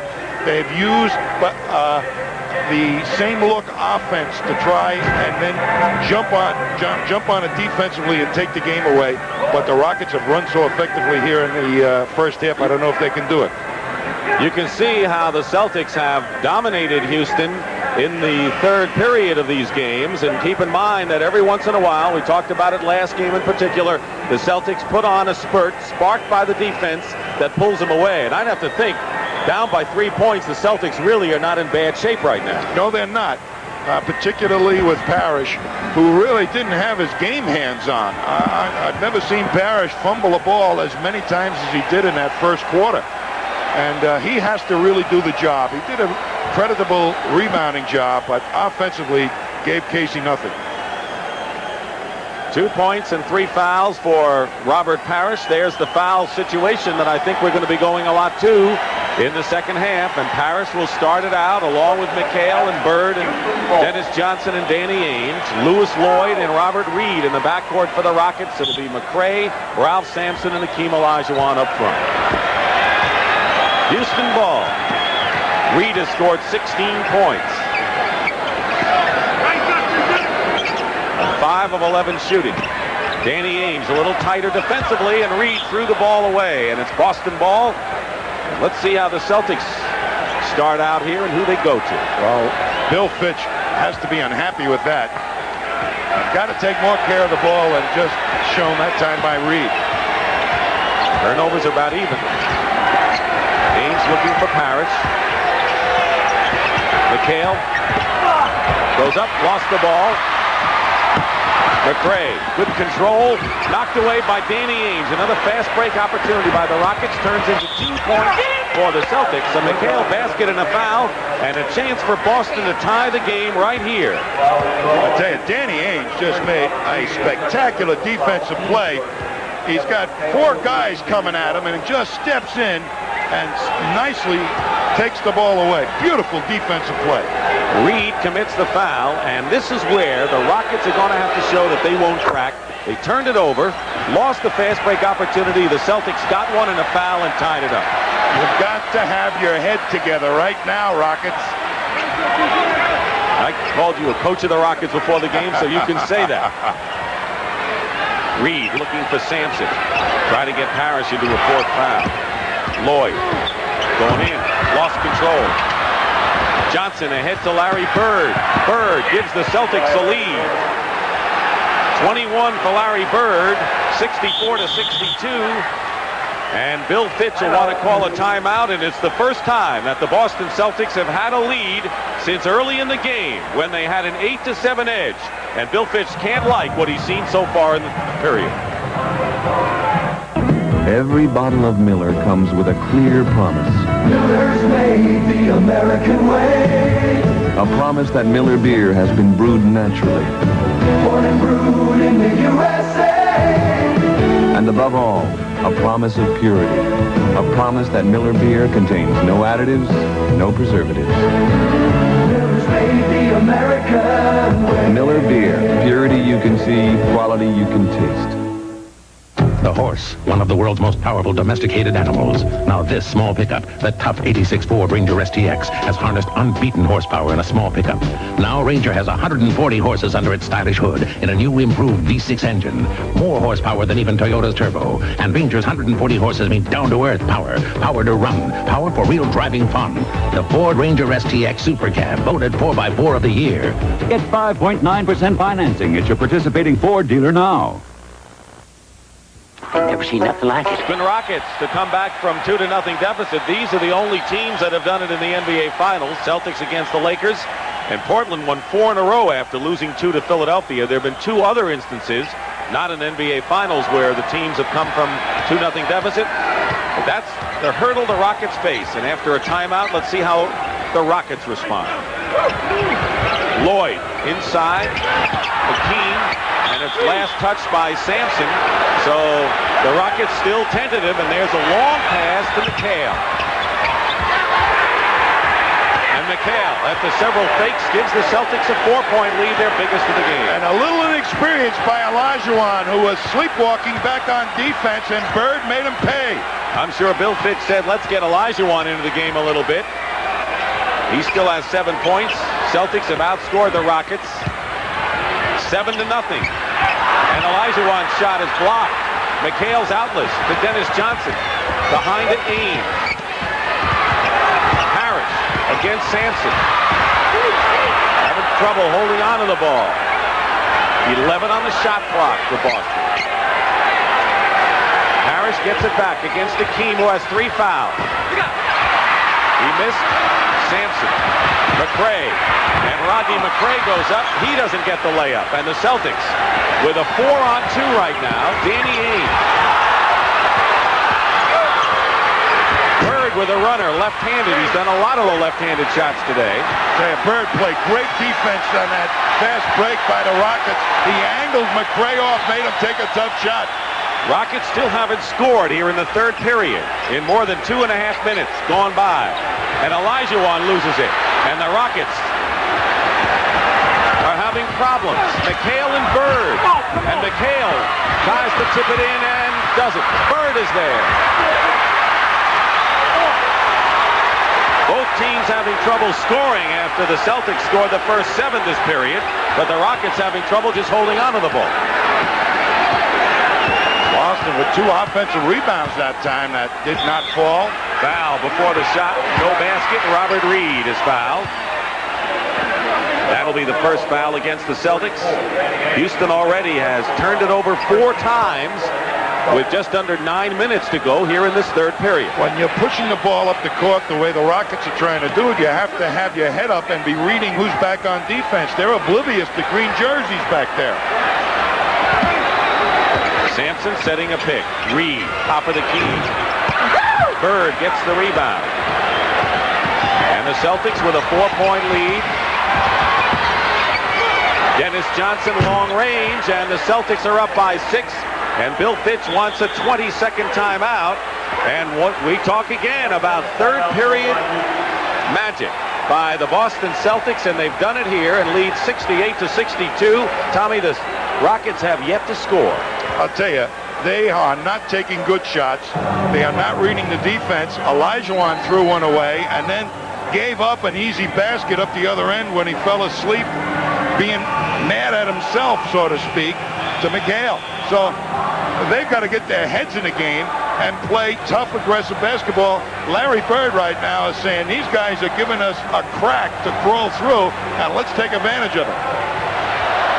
Celtics have outscored the Rockets 9-0. 3.5 minutes have gone by. Houston has not gotten a point yet. 68-62, Boston. Houston led most of the way in the first half by as much as 9.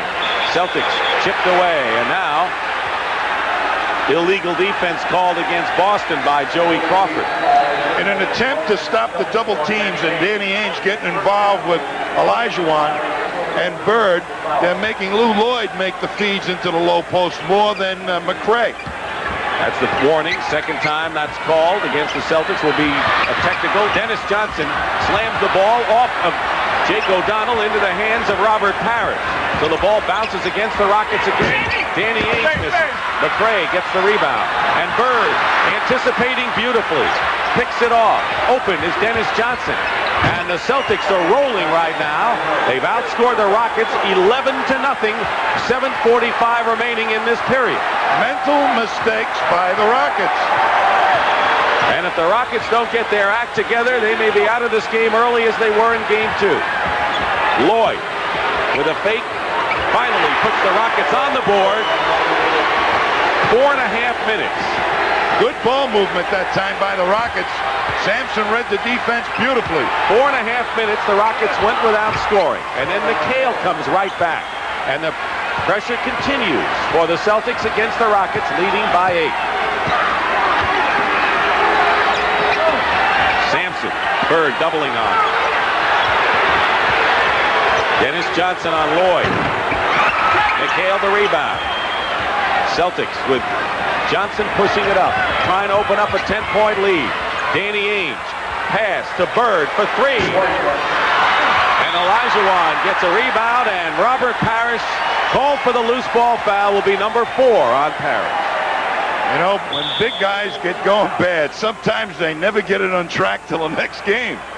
And Bill Walton is going to come back in the game, and he has 3 fouls.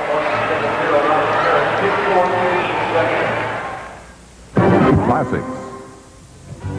Bulk and brawn were the essence of their game, and Willis Reed and Wes Unseld used their vast strengths to stage a grueling rivalry. Power Basketball led each man to Rookie of the Year, MVP, and championship honors. Rewards of this bruising tango between 250-pound centers. Reed and Unseld were the consummate competitors as they staged one of the NBA's most physical matchups.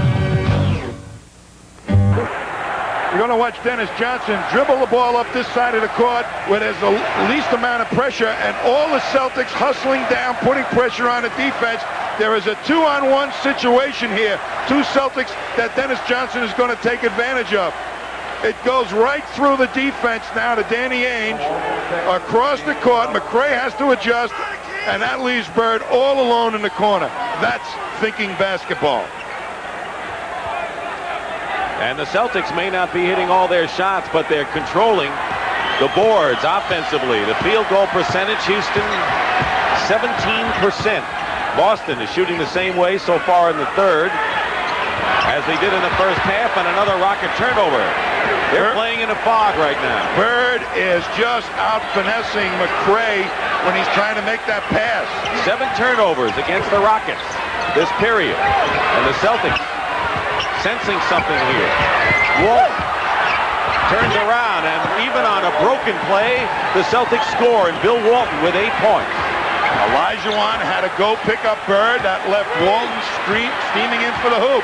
10-point lead for the Celtics, and that's the biggest lead either team has had in this third game. Sampson goes up and draws the foul. And we can talk about the Rocket guards playing better, but they're going to have to get production from Olajuwon and Sampson. There's the turnovers that turn things around. 4 fouls now on Walton, so Walton and Parrish each with 4 personal fouls, and Sampson will go to the line. Alan Level is checked into the game, replacing Rodney McRae for the Rockets. I'll put Robert Reed on Bird, and Danny Ainge will probably take Alan Level. So Reed moves to forward, and Lloyd and Level remain in the backcourt, and Ralph Sampson misses a free throw. Sampson 4 for 8 from the line in this game, and the woes continue for Houston on the line. I tell you, Sampson is doing his darndest. He's gotten some great low post position against 2 pretty physical players that the Celtics have thrown at him, Bill Walton and Robert Parrish. So they ought to be going to him a little bit more now in this quarter. Under 6 minutes to go in the third period. It's been all Celtics here in the third period. Larry Bird with a great pass to Walton to McHale, and that is Celtic basketball. They lifted all the towers, the Celtics. They've been waiting to do that, I think, the last 2 games. Robert Reed looking inside. And the legal defense, a technical now, called against the Celtics. Second time it's been called. Tommy, I don't know whether it's going to be the best of all time, but great passing for sure by the Celtics. Watch this. Bird knows that there's somebody coming over to block the shot. So does Walton. 2 best passes. The Towers got caught up in judgment on when to go for the block. Not much you could do about it either. I mean, Boston played it beautifully. Level will shoot the technical foul. Tommy, at the top of the game, I asked you if you were the Houston coach, what would you do to get him back in the game? And you talked about the fast break, which they did, and getting the guards into play, which they did. But I'd ask you the same question right now because they've lost a lot of steam and trailed by 11. I'd say, Dick, what you got to do at this juncture for the Rockets, I think Bill Fitch has got Allen Level in there to control the fast break a little bit better and hope to get that steaming fast break going as effectively as it did the first half. Yet the Celtics have outscored the Rockets 17-4 here in this third period. It's been a Boston period in this series. Olajuwon goes up, draws the foul. We haven't seen much of a team offensively. He has scored only 7 points, but will go to shoot 2 here. Well, that's not a bad man to start going to. The Celtics have surrounded him all day in one form or another, but he got super position on McHale that time. Foul is on Bird, his second, but they didn't really double the big guys after the outside people so that they could hit the shot. That's right, and Hakeem really didn't just get his game going. I think as much as he wants to win here, he got outfoxed a little bit by the defense the Celtics are throwing at him. He was looking for doubles and triples, and it wasn't there. 8-point lead with 5:14 remaining in the third period. Celtics scored the first 11 points this period. Bird, Reed guarding him, offensive foul Bird. And that'll be 3 on Larry Bird. So Robert Reed now on Larry Bird, who has scored 2 of his 21 here in this period. When you start playing guards on defense, it makes your feet quicker. He's going to be able to get through those picks guarding Bird. Bird is on him, doubling on Olajuwon, and Hakeem comes back. Rockets are going to need Hakeem to get into the offense. The lead is cut to 6. They're doing a smart thing, Dick. They're bringing him to the ball, starting him on the away side, and then bringing him to the ball, and not giving him the same low post look. Timeout Boston. Rockets trying to creep back after a horrible opening moments here in the third period in game number 3 here at Houston Summit. You're going to see a great heady move by the Celtics on that cut by Larry Bird where they lift both the Twin Towers. Here's Bird beats Reed. It forces a move by Olajuwon. That leaves Walton open. Sampson has to adjust. And the next thing there is Kevin McHale. But watch the smile on his face as he comes up the court. He said, we got them both up in the air. Tommy, the jury's still out as to whether the Celtics can be considered the greatest team of all time. Other people will decide that. The series isn't over, but greatest passing team, they have to be right up there. They have more fun doing stuff like they just showed than even scoring baskets. Larry Bird, by the way, is 1 assist short of a triple-double. He has 21 points, 10 rebounds, 9 assists. He has 4 steals in the ball game, and another all-round performance by number 33 in the Celtics, who lead by 6 with 4:40 remaining in the third period. Now, Lewis Lloyd will have to carry the scoring in the backcourt for the Rockets. Dennis Johnson driving in the Houston foul. Lloyd trying to stay with Dennis Johnson. And DJ shaken up, not getting up so quickly. You're going to see him now. Lewis Lloyd is trying to really get out in front of him, stop him a little bit, but hooks him. And you can see Dennis got banged on the knee. Casey Jones was concerned enough to walk up the floor a bit to see how his star guard was faring. 4.5 to go. And Dennis is still limping. Noticeably. McHale. Sampson Johnson and Olajuwon, and Walton nearly got it from both of them. In between the Twin Towers, just couldn't hold on to it. Celtic lead was 10. Now it's 6 with 4:13 to go in the third. Rockets coming back from a sleepwalking opening few minutes here when they were outscored 11-0. Level is wide open. That's the closest he's come. He has struggled from the field since he suffered that broken wrist late in the year. Well, he took a long layoff. What he's really doing on his outside shot is drifting a little bit. Dennis Johnson. Fade away. Bird is there. Larry Bird, alert. Gets the basket. 23 for Larry Bird. And the lead is 8 now for Boston. Lloyd. Going in. Haynes and Olajuwon very nearly committed his 4th personal foul. Open is Dennis Johnson. Reed picks him up in a hurry. Bird left open. Level had to pick him up. Now Sampson. Walton comes in out of nowhere and tips it in. That's the Celtic teamwork. Walton playing an outstanding game.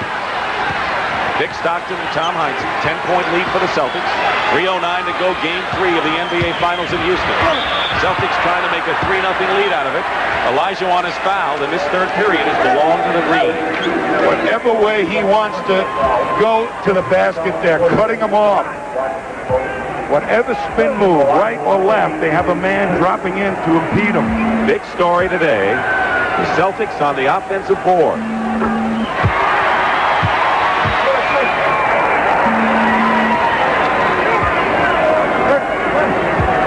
Olajuwon has not been the factor he was in Game 1, and he only scored 4 points in the second half of Game number 2. No, you can see the hard double team that comes immediately as he catches the ball, but this more subtle double and triple teaming, he's not picking up the way a more experienced player would.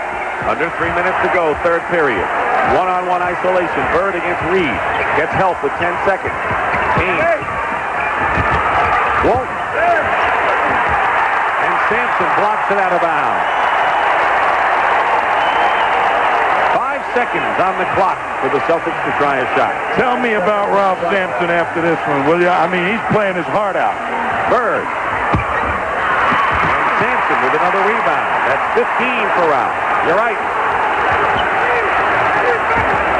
Level looking into Olajuwon. Hakeem off balance. Walton the rebound. Celtics defensed him well in there. He's not able to take the ball strong to the middle. Trailer is Walton. Gets the pass from McHale. Outlet, good outlet by Sampson. 3-on-2. Lloyd. Favorite shot of Lewis Lloyd. Boy, when he gets the ball out like that, Ralph Sampson, they're off and running. They're beating the Celtics at the fast break. The Celtics' weakness, no foot speed.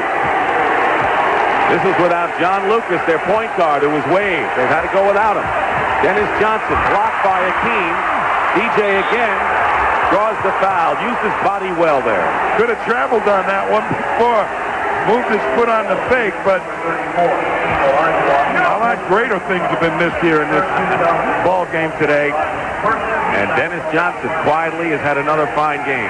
Here you see him. He gets the ball back. Good shot block, but there was the little walk. And a foul, more important, on Olajuwon, his 4th. 4 on Hakeem.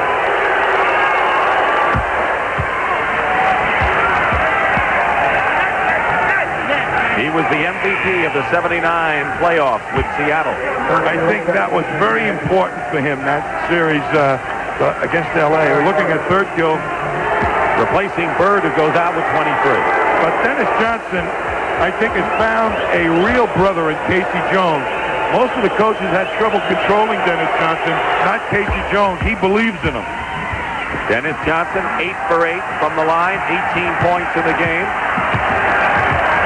1:43 to go in the third period. Celtics were trailing by 3 at the half, down by 4 after 1 period. They've had an 10-point lead. And Ralph Sampson with a short jump hook has 17 points. And Sampson is becoming the leader of this Rocket rally if they can do it. A team with 4 fouls on Walton, who has 4. Stabbed at the ball, took a risk there. Setting a screen is Walton for Dennis Johnson. Akeem on the switch. 4 on the clock, and McHale throws it away, and that's the best defense the Rockets have shown this period. With a chance to cut it to 4. Reed does just that. Under a minute to go in the third period. Very important, the injury to Scott Wedman for the Celtics. They needed his offense in situations just like this when Bird is on the bench. 47 seconds out of bounds. There's Scott Wedman, who has fractured ribs and likely will not play, although he has hopes he might. We understand we have some electrical storms that has caused problems in our transmission. We hope you bear with us, and we hope to get all that worked out. Johnson couldn't hold on, and now the Rockets can cut it to 2 in the final minute of this third period. Houston on an 8-2 run now, and they've made a nice recovery from their doldrums early on in this period. Here's Reed. Sampson out of nowhere. It's a 2-point game. Ralph Sampson has come on and made a tremendous contribution to the Rockets today. He sure has, Dick, and on the offensive glass. 16 on the shot clock. 22 in the period. McHale breaks that rally, and it's 84-80. A 10-2 run by the Rockets, and they're down by 4, and Houston can play for the last shot now. Sampson has 19 points and 17 rebounds. A tour de force performance. Akeem misses. Ainge as the buzzer sounds. The Celtics scored the first 11, but the Rockets came on at the end. And that's the end of the third period with the score, Celtics 84, the Rockets 80. We'll return to the Summit in Houston, Texas after this word from your local station. 4, and also the speed element that he showed so much in the first half. We have a video loss, we understand, and we're trying to arrange a alternate plan for the picture. We appreciate you bearing with us. Jerry Seasting is in the game. Larry Bird for the Celtics as well. Teamed with Ainge, Parrish, and McHale. Start of the fourth period. Actually, the Rockets have outscored the Celtics in both games in the final period. Bit deceiving, though. Parrish. This is a baseline shot. Sampson the rebound. 1 for 8 for Parrish. Having an off day today. He sure is. Reed. Rebound by Parrish, and the Celtics leading by 4 in the first minute of the final period. Boston leading 2-0 with 2 impressive victories over the Rockets in Boston. Houston was counting on the home court edge. And Danny Ainge on a give and go from Robert Parrish, and the Celtics are up by 6. And Reed was reluctant to leave Bird to pick up Danny Ainge. You've got to help each other. That time Reed didn't. Lloyd inside to Akeem. And Akeem over McHale's long reach, now with 15 points. But 5 of 14 from the field, Tommy. And Seasting didn't get down there quick enough to disturb the rhythm of the shot by Akeem.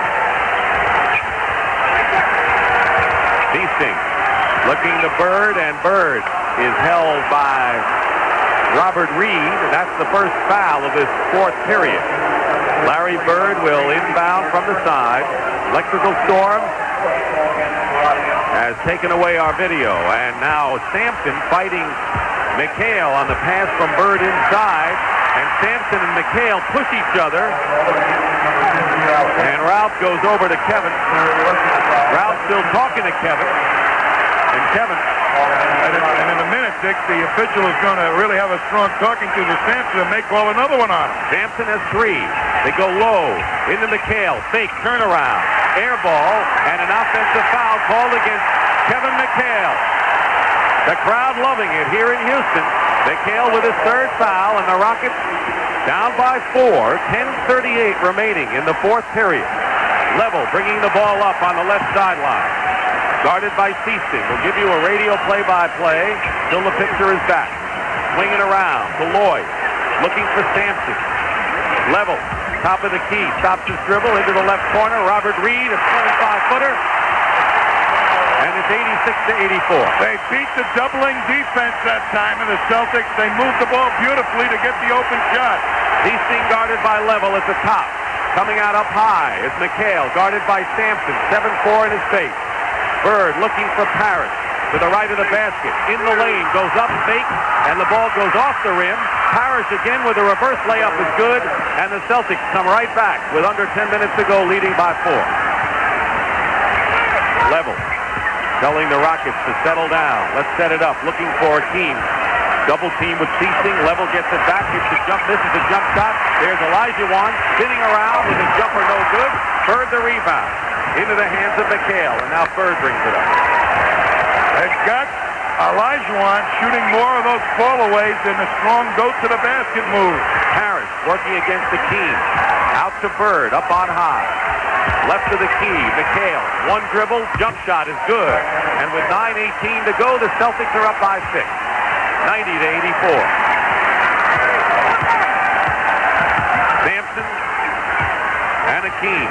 Low post. Lewis Lloyd fires from the corner and misses. Bird blocking out Olajuwon, gets the rebound. I'll tell you, did he go get that rebound, Larry Bird? 14 for Larry Bird today. So he'll do it one way or another to beat you. He has scored 23 to lead the Celtics. McHale has 26. 26, McHale is the high scorer. He's come on strong in the late period. Bird working against Reed. Long arcing shot at the 24-second buzzer. He got it off but missed the shot, and now the Rockets with Level. They picked up their defensive stroke here, the Rockets. 8.5 to play. 90-84 Celtics. Olajuwon to Level, swinging out to the top to Reed. Inside of the lane, driving is Lloyd, and a Boston foul as Lloyd drives the basket. And we'll have an official timeout. Celtics foul is Danny Ainge, his third personal foul. 8:22 to go in the fourth period. The Rockets trail the Celtics 90-84. Giving that extra effort makes winners. The All-You-Can-Be, sponsored by the U.S. Army. Kevin McHale is often a miracle worker for the Boston Celtics, but for opposing teams,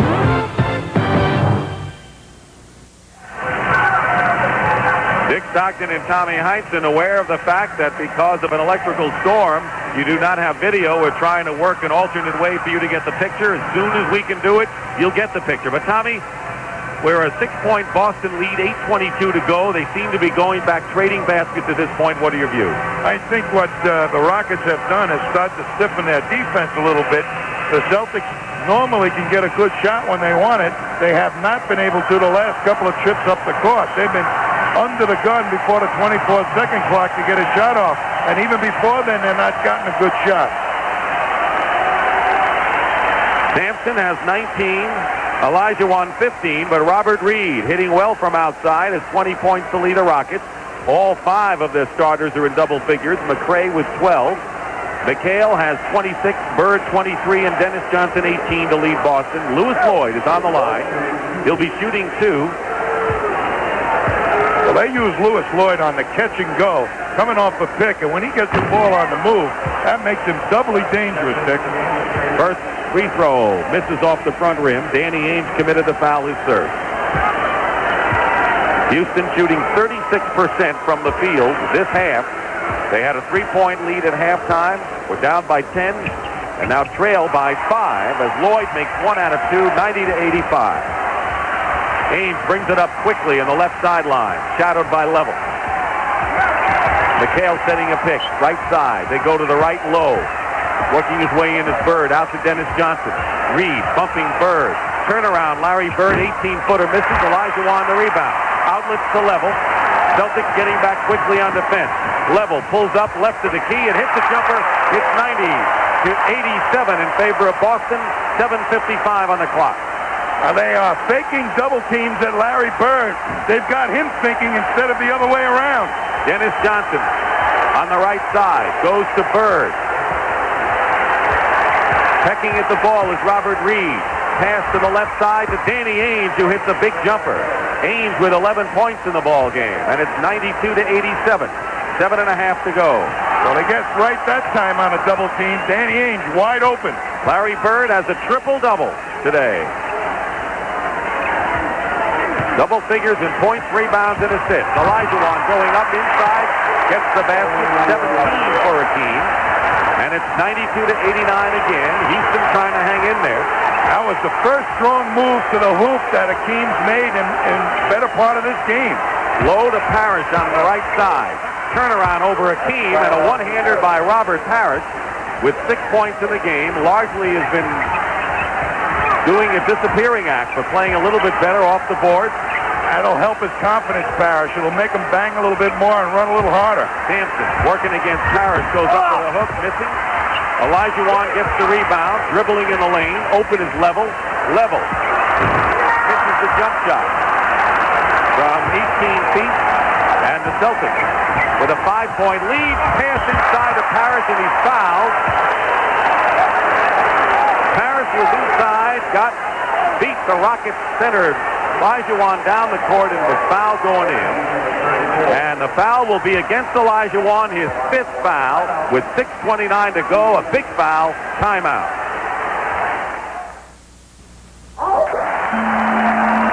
We're back here in Houston Summit. 16,000 fans for Game 3. And Akeem Olajuwon, who said no way the Celtics will win 2 games here in Houston, sees the Celtics leading 94-89, 6:29 to go, and the Celtics will be on the line. Robert Parrish will shoot, and Olajuwon has 5 personal fouls. Although today, the Rockets have been led inside by Ralph Sampson. And this man here did not have a good game. Robert Parrish, Akeem Olajuwon has had his way with Parrish, really denying him position and really pecking at the ball whenever Parrish handled it, so he's never able to handle it cleanly. Here's Parrish. Casey Jones has great belief in this man, particularly down the stretch for rebound purposes. Stick with Robert Parrish, he said.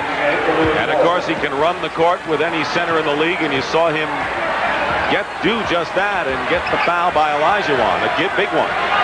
See how the Rockets play it. 6:19 to go. Sampson. Haynes is around a double, level. Hits the shot. He's hit 2 of his last 3. Keep in mind that Robert Reed's going to be occupied with Larry Bird, and that's going to take something away from his offensive abilities at this point. Well, Lever will have to hit that shot against Ainge. Parrish working in double team. Dennis Johnson gets a key offensive rebound. That's why he's been the biggest rebounder in the series coming into this game. Parrish with under 6 minutes to go. Dennis Johnson with a big basket, and the Celtics have opened their lead to 98-91 with 5:39 remaining in this 4th period, and it's awfully quiet in the Summit. Rockets are undefeated in the playoffs, 7-0 at home. They had the 2nd-best home record in the league, but the Celtics, they did their best work on the road of any team in the league. Sampson pressing the board, another change, and Ralph Sampson, 21 now. I tell you, this is one of his tough games. They've got character in Ralph Sampson here. And we'll find out about the rest of them in the final minutes here if the Rockets can come back at home from a deficit and get on the victory board. Boston has to come up with a good shot here. 5 minutes to go. Ainge trying to feed it into Parrish. Level, saved it. Into the hands of Reed. Level, veteran, played well against the Celtics in the 81 title series. But that pass is off the hands of Olajuwon, and the Rockets miss an opportunity. Well, 2 big guys mishandled some passes that should have been handled. And a timeout called by the Celtics. They have a 5-point lead. There's still a place where pride runs deep, where beer is beer and the brand is Miller. As proud as the people who are drinking it today. Miller contains no additives or preservatives. Purity you can see, quality you can taste. Miller's made the American way. You're going to see Dennis Johnson right down here on the right of your screen make a heck of a move coming to the basket. The ball goes into Parrish, and all of a sudden, you're going to see Dennis Johnson move to the basket. Wiggins stops for the double, but now watch the inside training of Dennis Johnson, who used to be a forward in college, become a real true offensive rebounder by carving out some room taking the defensive rebound on his back and then plucking it off for an easy rebound. Fine all-around player, Dennis Johnson. 5 rebounds, but that was a big one for the Celtics, who are up by 5 and have the ball. Wiggins on Dennis Johnson. Reed has been on Bird. Bird has been stalled at 23 for a while. Gets free, shoots over Reed, and has 25. That was a big basket. They've got a good shot out of their offense. They have not been getting some good shots the last few times down the floor, the Celtics. 4 minutes and 15 seconds to go. And the Rockets are under tremendous pressure now, trailing by 7. They played very well, but were leading by only 3 at the half. And stepping on the line, Reed turns the ball over to Boston. I tell you, Robert Parrish is really doing a heck of a job on Sampson, denying him the low post position that he wants to get. Beautiful job. And how about McHale? You can't keep them all down forever. 4 points in the first 17 minutes. McHale has had 22 points in the last 26 minutes of this game. And a pushing foul against the Rockets. Dennis Johnson is still limping out there from his collision of knees before. Foul was on Wiggins, his 3rd. McHale working against Sampson. Ball knocked away by Ralph. Reed, 4 on 3, Houston. Sampson ducks down, draws the foul with 3:41 to go. I tell you, there is a lot of complaining by the inside players who feel that there are many hands coming out and reaching for the ball. McHale almost gave up a hoop that time, complaining to one of their officials. 20 rebounds for Ralph Sampson, 21 points. Misses the free throw. He has struggled from the line today. Timeout story. The Celtics have 3 full timeouts plus a 20. The Rockets have 3 full timeouts. They've used up their 120. Sampson is 5 for 10 at the free throw line. Now 6 of 11, and it's a 194 game. Celtics trying to hang on and go up 3-0. They're harassing DJ, trying to get him to take some time off the clock before they can get into a good play movement. 3.5 to play in the 4th period. Bird, one-on-one isolated against Reed. Finds Parrish inside, and Parrish. McHale tips it in. Kevin McHale in a big basket with 28 points. He was quiet for so long, and McHale leads the Celtics with 28. Double team on Olajuwon. McHale and Hakeem gets the basket and a foul, which wakes up the crowd. That's what they need from McKean. He turned to one side, and then Ainge did not drop back fast enough to cut off the angle to the hoop. And Olajuwon will go to the line. Kevin McHale has 4 fouls now. And here is Hakeem. And this is where the free throw shooting, which has not been good for the Rockets, has to be effective the rest of the game. 5-point Celtic lead. That's the time remaining. Wiggins is on Dennis Johnson.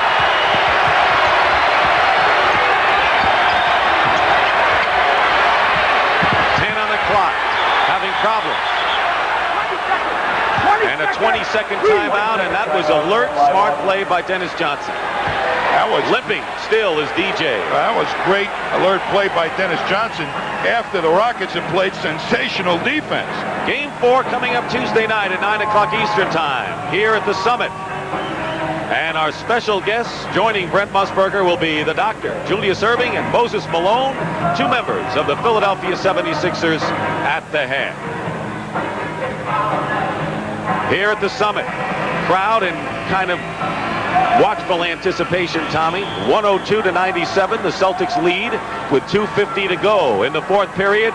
The Celtics 2 minutes and 50 seconds away from going 3 up on the Rockets. And this man, Ralph Sampson, come out with a whale of a game, 22 points and 20 rebounds.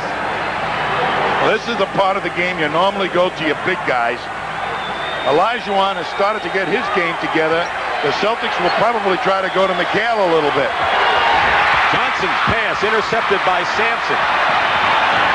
Level. Finds an opening. And Bird comes down with it. Just didn't have the touch inside. 15 rebounds for Larry Bird. They went right for the penetration, the Celtics. He should have dropped it off to Olajuwon. Dennis Johnson hobbled, but playing nonetheless. Here's Parrish, faking one way, going the other. And Sampson gets another rebound. That's 21 for Ralph. 2:11 to go, and the Rockets going to have to be flawless at both ends if they're going to get back and win this. Sampson gets 2. And it's 102 to 99 in favor of the Celtics.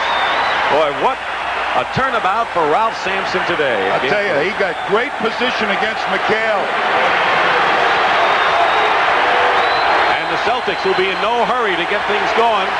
Under 2 minutes to go, 14 on the clock. You got to be careful, Dick. If you try and eat up too much of the clock, you don't get a good shot. Bird, tipped, out of bounds, Celtic ball. 6 seconds to shoot. The timeout Story. Each with 3. I always felt that the best point is around 15 seconds where you can get normally your best shot. Dennis Johnson. And the rebound by Sampson. And the Rockets can come within 1, and Mitchell Wiggins gets the basket and a foul. And we can tie it up here. Big rebound. Big basket and a foul, and Mitchell Wiggins, who grew up in North Carolina 30 miles from Michael Jordan, makes a big play. Dennis Johnson's shot, but another big rebound by Sampson, and look how quickly the outlet gets it up the court, and Dennis Johnson has to make the foul, and what balance by Wiggins to make the hoop. I mean, he took a blow. He has shot 79% from the line in the playoffs and will try to tie it up with 1:32 to go. The Rockets trailed by 10 in the third period after the Celtics scored the first 11 points. Can't do it. Loose ball, and Parrish maintains control. And a timeout.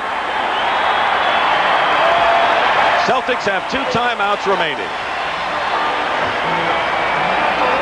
Back on the deal, you don't shake a man's hand unless that's how you feel.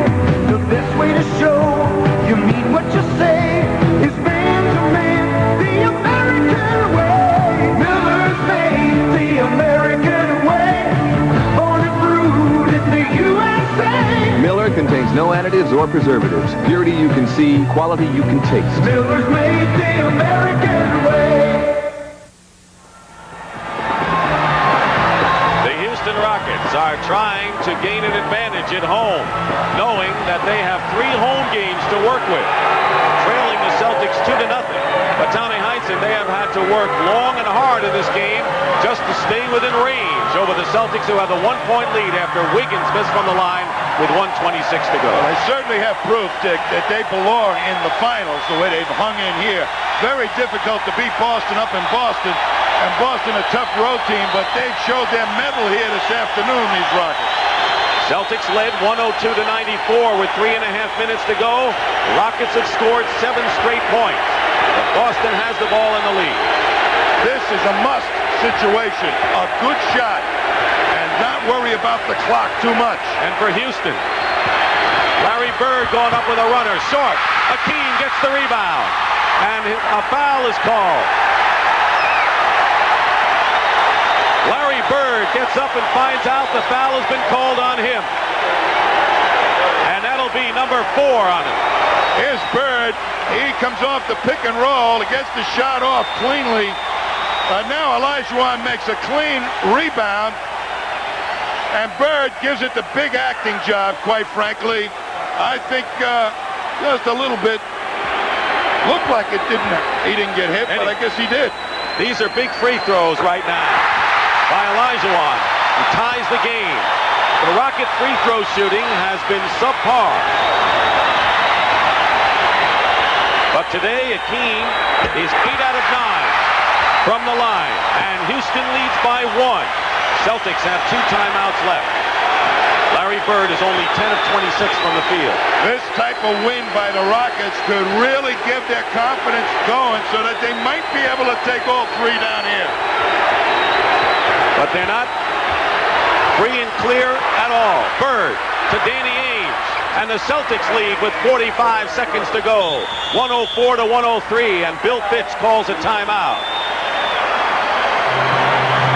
We'll find out about the Rockets with 45 seconds to go.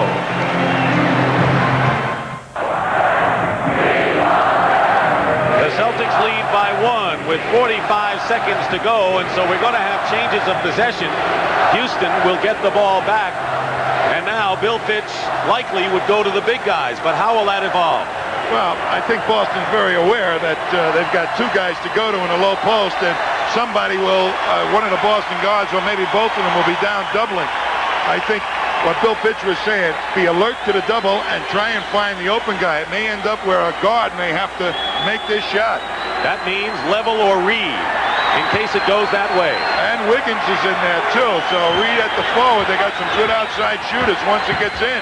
They go to Olajuwon, triple team him. Akeem, off balance, tipped up and in. That was Mitchell Wiggins with the tip in, and a big one. And the Rockets regain the lead.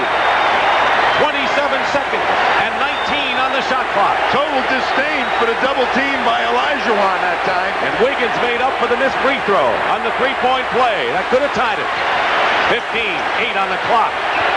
Celtics have a mismatch. Parrish, inside. Misses. Bird. And let's see, the 24-second clock may have sounded. There was a rebound. Joe Crawford and Jake O'Donnell confer. There was an inadvertent whistle. They apparently got the shot off in time. Jump ball, inadvertent whistle. Inadvertent whistle. Might have been an inadvertent whistle there, Tom. An inadvertent whistle, as saying, which means a jump ball. Nobody had possession when the whistle was blown. Bill Fitch wants a timeout. He's got 2 left, so does Casey Jones. Jump ball because the ball was loose. And no 24 seconds. All we do is got 7 seconds left. Right? Bird was underneath, and the ball bounced off him. They're going to jump it. Nobody had possession of the ball. That's why it's a jump ball. If Celtics had possession, they would have retained possession. Comes down to this. Just like we're starting the game over. Parrish and Sampson will jump. Well, Sampson should get the leap here. First, the Celtics will call a timeout. 7 seconds to go in this drama. Kind of a bizarre play and a key one down the stretch. The whistle had to blow before the ball bounced off of Larry Bird. Well, nobody had possession of it. When the whistle blew was really the point at issue. So nobody had possession. The shot was taken. There was no foul. Nobody retained it. It went out of bounds. The whistle was probably blown before it even hit Bird in the head. So it'll be a jump ball. The interesting part right now, Dick, is what will Boston do in a situation where seemingly Ralph Sampson will be able to get the tip against Robert Parrish. Sampson, a much bigger leaper. Here's the big play for the Rockets. Mitchell Wiggins, who's a good rebounder inside. Look how alert he is. Number 15 tips it up and in. After missing the free throw moments ago that would have tied the game, he puts the Rockets in front. Boston's going to play the tip defensively, hoping the only way that Sampson's got an opening is back towards Wiggins, who's almost out of your screen, or is out of your screen on the left. Houston controls, and Akeem is fouled with 5 seconds to go. Now, if he makes the free throws, Celtics have time for a three-pointer to tie. Well, they picked out the biggest target, Olajuwon, to spread out.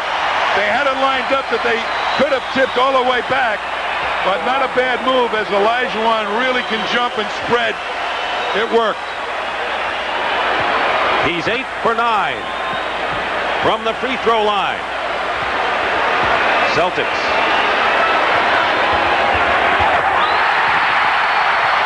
They call a timeout. They have 1 left. Akeem could give the Rockets a 3-point lead. Going for his 24th point. He doesn't make it, and the Celtics call time. And a chance to tie with 5 seconds to go. So Olajuwon misses the second free throw. Boston has a shot.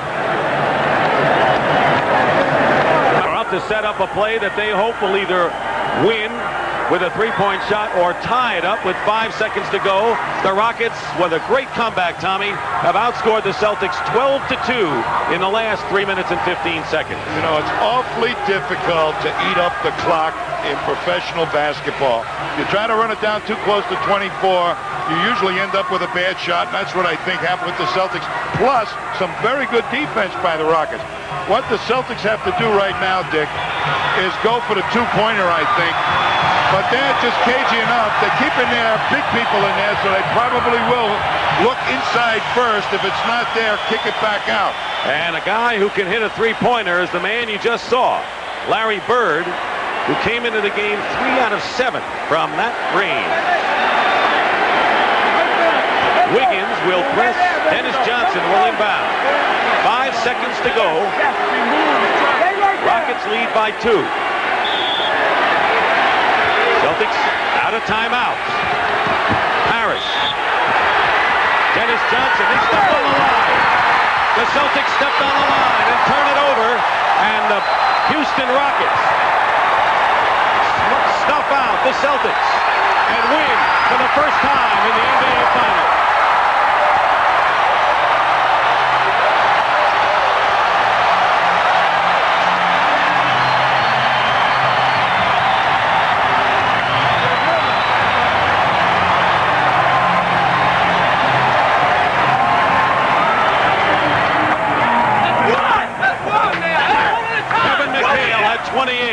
But for the Rockets, Sampson 24, Olajuwon 23, Robert Reed had 20. So the Houston Rockets, Sampson with 22 rebounds, was the key man for the Rockets today. And here's the great defense by Houston. They really played tight. They made everybody come to the ball. They gave a big target, Robert Parrish, but he stepped on the line on that pass to Dennis Johnson. Good defense. Look at Bird coming to the hoop. And Reed right there. Look at Parrish. Let's see if we can catch if his foot was on the sideline or not. Usually bring your big man. And there it is. Right on the line. Right foot. And Tommy, the Celtics were out of timeout. So if Dennis Johnson had any trouble, he couldn't call a timeout and set something else up. Tremendous credit to the Houston Rockets, who could have been demoralized after they had the lead, were down by 10, and did the job down the stretch, and now trail 2 games to 1. Let's go back upstairs to Brent Musburger. Brent, what a game. All right, Dick, it certainly was. Hakeem Olajuwon saying that the Rockets would not lose this game, nor would the Celtics be able to win 2 of 3. We'll see, because the next 2 games are still scheduled here in the Summit. So that does it. The Houston Rockets, showing character for the first time in this series, climb back in. They beat the Boston Celtics. The final score, 106-104. So be sure to join us Tuesday night.